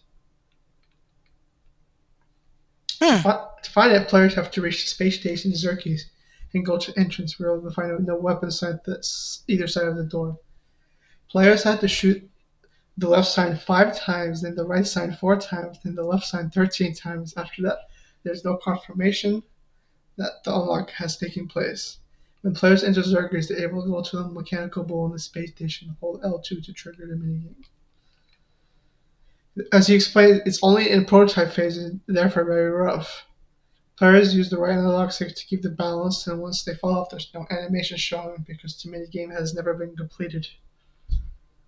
Instead of removing it, Barker chose to hide it in the game instead, opting to reveal it at a later date if nobody found it. Hmm. That is interesting. Yeah, that's really cool. But speaking of things that are very much not cool. Oh, you had. Come on, let's begin. All right, so I'm just gonna open up. So I love how you originally, start with Lion Phil. well, keep in mind this is just me. A lot of like the stuff inside our notes, listeners, is just me being like cynically kind of annoyed at the situation, but I definitely cooled down a little bit. But so yeah, so before I go into the reason for the layoffs, let's go into the memo that Phil Spencer shared out to its team. I'll be reading it verbatim. Well, no joking tone. This is a pretty sad situation. It is. Phil Spencer said, "Today we are sharing decisions that will impact colleagues across our organization to position gaming for enduring successes and allow us to focus on strategic growth areas. We will end or decrease work in certain areas of the business and follow Microsoft's lead in removing layers of management to increase agility and effectiveness. Out of respect for those impacted today, the specifics of today's notifications and organizational shifts will be shared by your team leaders in the coming days. I recognize that these changes come at a time when we have more players, games, and gaming hours than ever before." I'm not going to finish this section because he's just kind of gassing up the company, and I don't really want to talk about that. "Prioritizing our opportunities is essential, but that does not lessen the significance of this moment. Simply put, we would not be where we are today without the time, energy, and creativity of those roles who are impacted. These decisions are not a reflection of the talent, creativity, and dedication of the people involved. Our momentum is not accidental, it is a result of years of dedicated effort from our teams." So, basically, uh, where to begin? Essentially, what ended up happening is Microsoft laid off 9,000 employees across the entire company. They laid off multiple people in like I don't know the full specifics about the Microsoft business itself, but a lot of key people in like general Microsoft, they got laid off. And for the gaming divisions, the people that got affected was Rare, where Everwild got canceled, and as a result, Banjo Kazooie, Director. let me see, director left the company in protest. In addition, um, multiple Call of Duty studios such as Raven Software and High Moon Studios were affected by the layoffs as well. Um, the ZeniMax Online founder leaves the studios following the cancellation of its unannounced Project Blackbird game, which was a online MMO shooter that would have taken that combined a lot of genuinely great elements from ESO, Destiny, other looter shooters, had a sci-fi noir type setting. It sounded very promising to the point where Phil Spencer, when he came to the studio earlier this year, had to be ripped away from the controller before he, you know, the meeting continued. And other studios that Turn 10 got heavily impacted by the layoffs, with half the team being laid off, and the Forza Motorsport project officially being canceled, which translates to them being a support studio basically assisting on the Forza Horizon franchise and continuing like building the Forza tech engine that powers the Forza Horizon games, and also Fable that's currently in development right now. Another game that got canceled was a project from Doom co-creator, and let me just get the There article was a out so I can new get the. article today about that, by the way. Oh, how about what was the article going into? It says Romero, this completely closed following Microsoft cuts. It's claimed over 100 staff have lost their jobs, according to an employee. He was based in That's it. Ireland. But I think I heard a rumor that he's shopping to other publishers to maybe revive the game. Hopefully that pans out. And before we get to the big game that got canceled, some good news is games still in production include Kojima's OD and Undead Lab State of Decay 3. They were not affected by the layoffs and studio closure. And the studio closure was the Initiative, which was a first-person immersive sim, first-person shooter style game based off of as the title says, Perfect Dark franchise. And the gameplay reveal, it is speculated that it wasn't real gameplay, but it actually was a proper vertical slice playable demo that could have been played out of like the intended order that we saw it in, but it was basically again a vertical slice. Yeah, And the sad reality about all this is while you can make the comments, you can comment on how Xbox, which we will get to all the reasons why this could happen. One of the reasons why the Xbox layoffs and the Microsoft layoffs happened is because Microsoft is investing in AI in a huge way, with Jez they, Gordon they had going a into, deal with OpenAI company for 80 billion. yeah, for 80 billion. I just want to get the proper comment that Jez Gordon did, because he did an amazing article going into this whole this core situation on why this is happening. Let's Oh, did see. you Let me see see. this story? What story? Xbox producer criticized for suggesting laid off devs should use AI in career planning for emotional clarity. Someone from Xbox Game Studios said this to people. That's crazy. We will get. I'll have my thoughts on that in a moment. I'll post it in the document. Thank you. That's wild, though. Why would you tell that to people? He deleted his post, by the way, too.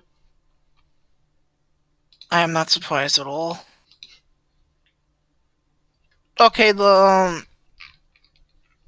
I'll just read the end of the article that Jez wrote because I personally thought it was pretty powerful.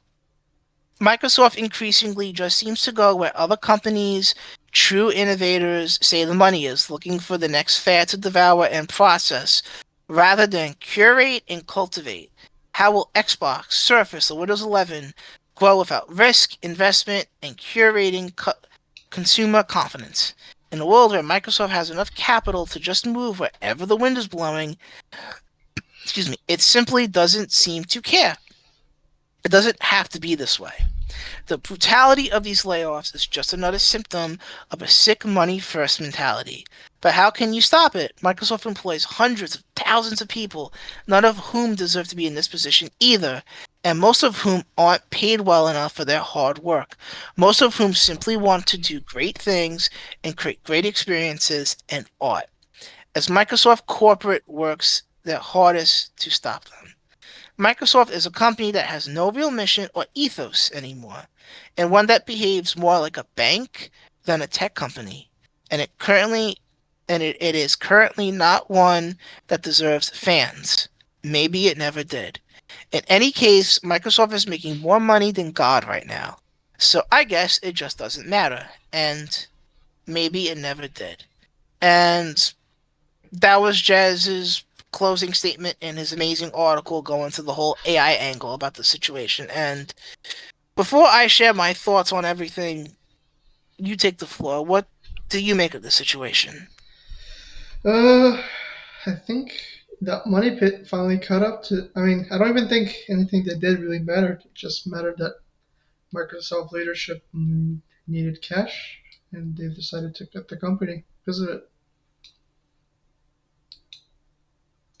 Sucks for the studios, and let's not forget that Wolverine director from Insomniac went to Perfect Dark. I'm pretty sure Insomniac will take him back if he requests the I job, or wouldn't be maybe he shocked if he goes to Crystal. same. But yeah, it's tough all around the board for the initiative. Everwild, like they've been talking about Everwild for so long, and we don't actually get to see what it is. Not even we didn't even get to see a hint of the MMO either. Yeah, The that sad part was. about the MMO was it would have genuinely like started full proper development this summer, and it would have continued, and we would have probably like seen it next year. But I wonder if you think when like games are developing for so long, their budgets are so high that it'd be really hard for them to get their profit. I personally think in the case of the ZeniMax game, at it, if you're gonna keep one of the canceled projects, that's the one you keep Yeah, because of the studio's pedigree and the potential that game would offer, because it would have been in like the similar position to ESO. That team knows how to support their games. That team is a known quantity, I'm, and it's just I just think about Perfect Dark. That thing has been developing for so long. You would probably need to sell like 7 to 10 million copies to be even. it would have to be multi-platform. And I think at that point of development, they're like, no, it's going to be Xbox and And they PC still only need at at launch. least 3 to 5 years to finish it. Yeah, So I think that was a sunk cost fallacy that wasn't worth it anymore. It sucks, but like you left them and mismanaged this whole time. What did you think was happening? exactly. And the sad reality is, I don't know. I don't really have a. I can't think of a good solution. Like, do you get rid of Phil, Matt Booty, and Sarah That Bond, doesn't matter. and It's as still punishment? Satya in charge. That's the thing too. Like, the here's the thing. Like, even on ILP, as of this recording, the ILP episode going into this is out, and Cog made a really good comment along the lines of, imagine if Phil and Matt Booty were in the building. What would have happened to studios like Compulsion and Double Fine? Maybe those people are the reason why those smaller studios weren't included as part of the layoffs or studio shutdowns. Yeah, but for how long can you hold it up? That's another question too. Eventually, And the money guys are going to come into the building and say, what are these studios and what are their value? And it's not just Ninja Theory, Double Fine, Expulsion. I don't know. I at least with Ninja Theory, them having a mocap studio and them being a good Unreal Engine 5 developer will potentially I don't give know about force that. some. It's been Hmm. 5. What was it? 5 years? Hellblade 2? That sounds about right. Yeah, 5 years for 5 hours. That is a that crazy could amount of wasted budget and resources. Unless I can make you're a joke. assisting for a support studio, which they could be, and that could be very helpful to other studios. That Hmm. that I don't know how much Hellblade 2 cost, but I would imagine the cost wasn't worth it. Probably not, but the tech they use for that game could be utilized throughout Microsoft, and that's But that's probably a what big reason they Coalition is weren't for. included. I wouldn't be surprised if Ninja Theory was folded into another studio. Coalition. Maybe, maybe even Turn 10 since they're also UK based. That makes sense too. But How then many? Turn 10 is but Turn Who else 10 is is UK specialized in based? rare. Maybe there. I don't know, but I don't. I wouldn't be That actually surprised makes if they get folded into something. that would make sense because I think Sea of Thieves runs on Unreal Engine. Yeah, So if they're gonna be folded into anybody, since Rare is the Sea of Thieves developer for the time being, having extra people to support that project makes a lot of sense. there also begs the question: what happens with Sea of Thieves is no longer relevant? Sea of Thieves 2, or I guess Rare is next on the chopping block. That's what I'm saying. Like they're relevant for now, but Sea of Thieves is gonna die eventually. They're kind of already kind of slowly tapering off. I guess my What are they on season I 15? I don't know. It's been a while since the Pirates of the Caribbean thing they added to the game, Yeah, I don't know. but I don't know what else to say about this topic. To I be will perfectly say you're honest, gonna. I predict Xbox will become the thing Xbox fans made fun of Sony. You're gonna get your remakes. You're gonna see an IP investment. Double. You see a lot of spin-offs. Maybe you're gonna see milking and diming. That's what I think Xbox's future is gonna be.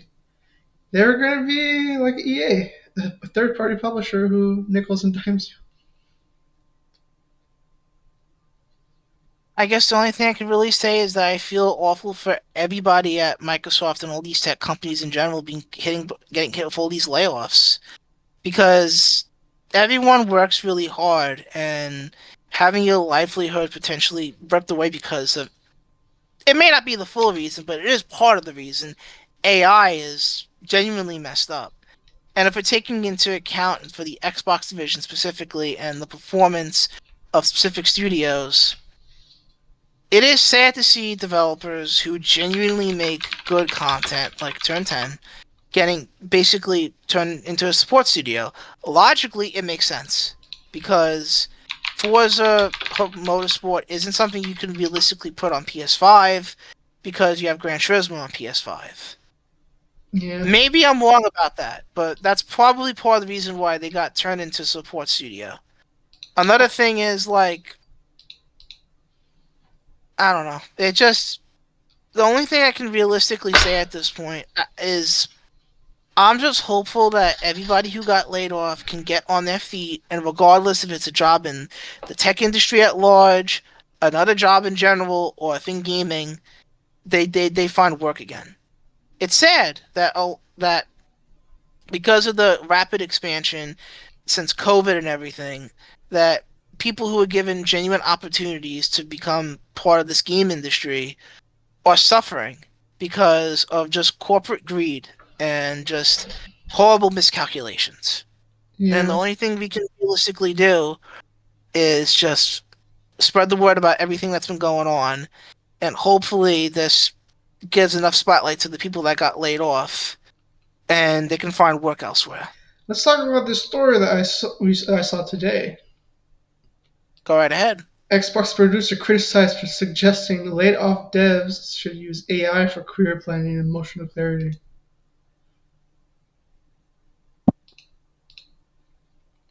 I'm gonna Now, say, now deleted go ahead. post. It's a No, you go producer at ahead. Xbox Game Studios. He worked on I'm just, Crackdown 3, State of Decay 2, and Forza Motorsport. I'm just gonna say this. I'm gonna say, and it's kind of echoes my opinions on if I can say something. The only comment I can really say is I don't want to hear a word out of Phil Spencer, Matt Booty, Sarah Bond, or Xbox leadership going forward.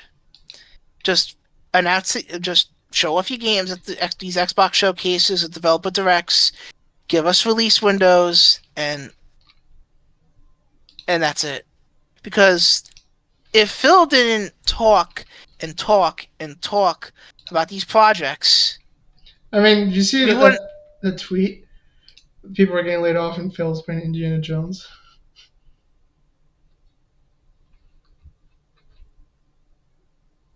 What at this point? What can Phil realistically do?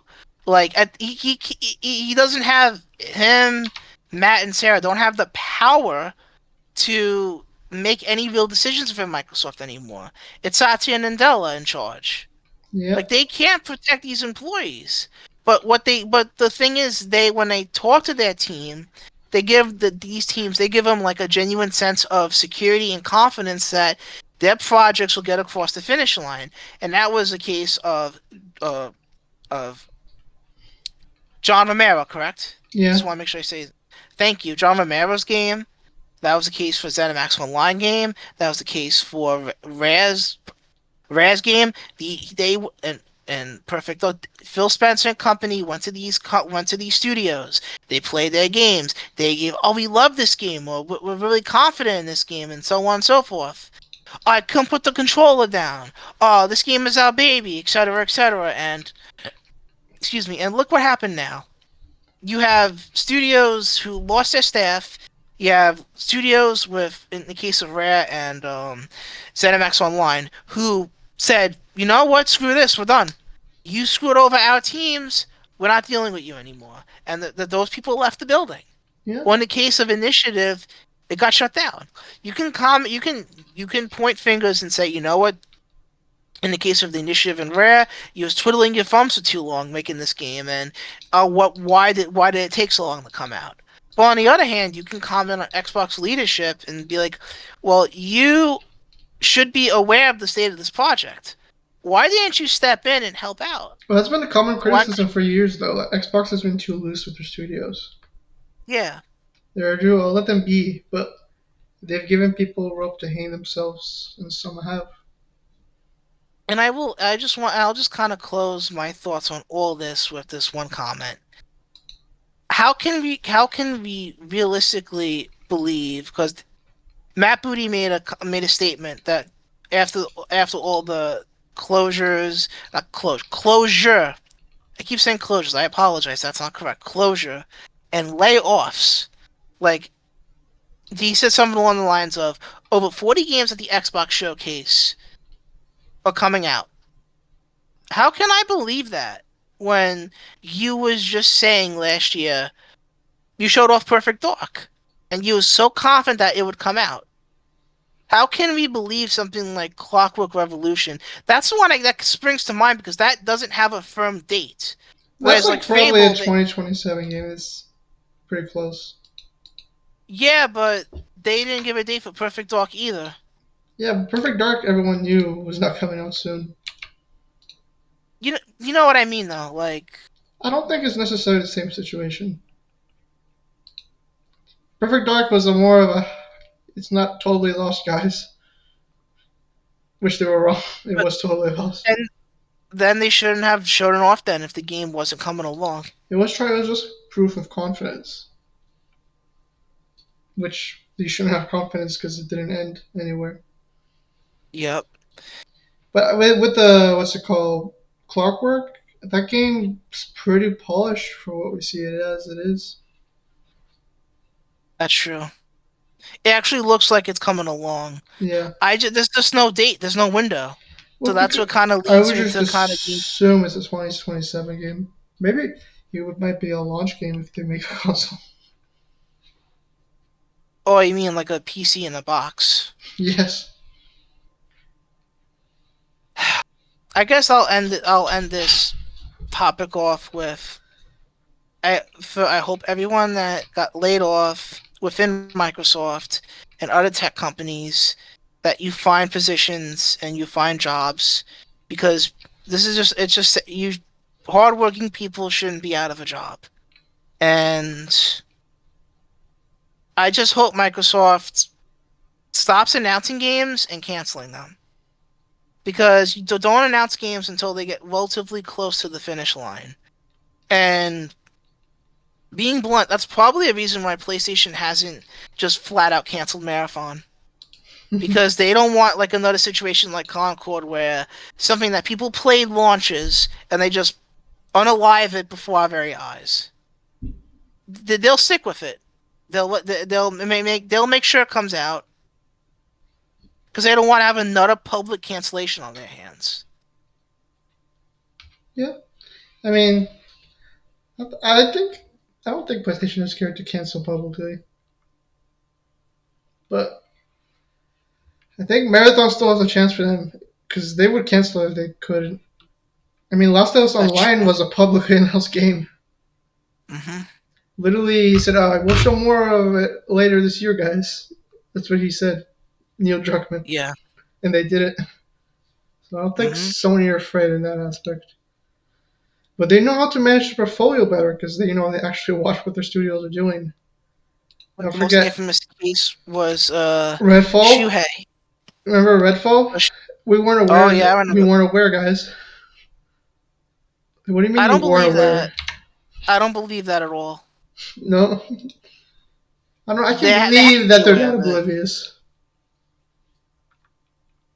But it's like with PlayStation, you have the most infamous situation with Shuhei Yoshida, God of where War. he literally, the God of War, he played a game, he just he just walked away, and they're like, "Oh no!" Well, look at what God of War is now. It's God of War Ragnarok, 15 million plus seller. Hmm. They need a Shuhei. He's available at Microsoft? Question mark. I think you're still old for that. But He's like, yeah, it'll be the equivalent of he's walking towards a ship with a lot of holes, and he's like, even I can't fix this. Or maybe he's like, I'll do the challenge. Give me the yeah, hammer and some wood. yeah. It's crazy. Any final comments? Oh, hope the devs get some jobs. Yeah. And I'm sorry I don't have a lot of emotion By the about way, that end, this. you can apply and you'll get priority. That was crazy.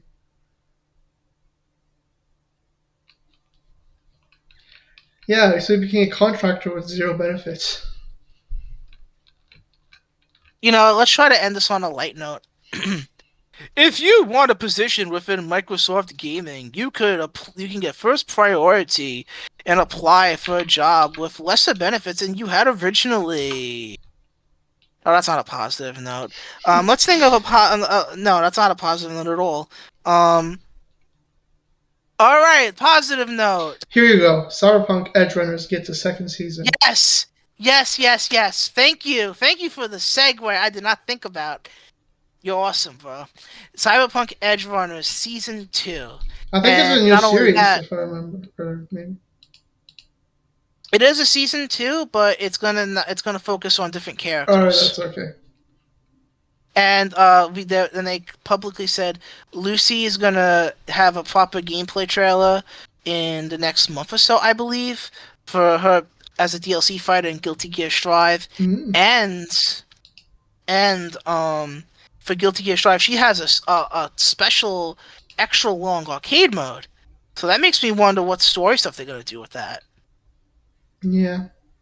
Will we see David again as like a ghost or something? I love that show. It was so freaking good. Maybe you should finish the game. Yeah, I should. Yeah, you should. I should one day. Yeah, I should. I have it on Switch and Yeah. Xbox and PC. Yeah, I should one day. If Switch is the place where you finish it, I will make fun of you forever.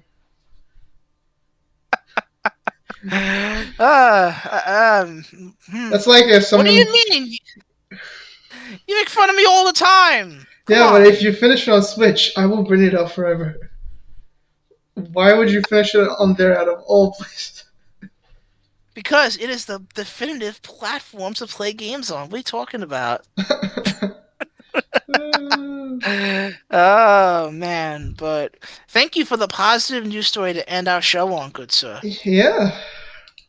Well, that was a fun one, and we will return in Yep. July with the state of play of Ghost of Yate. coming Yaute! exactly. And And and you'll and look forward to my very very long tirade about why Donkey Kong Bonanza is going to be Game of the Year of 2025, and I'll be annoying my good co-host here to the point where he leaves the call early. Isn't that right, good sir? hey, I'll be finished by Death Stranding 2 and saying it's not just GOTY game of the generation. Hmm. So I'll be there. Well, Yes. Yes. have a good one, This is folks. alrighty.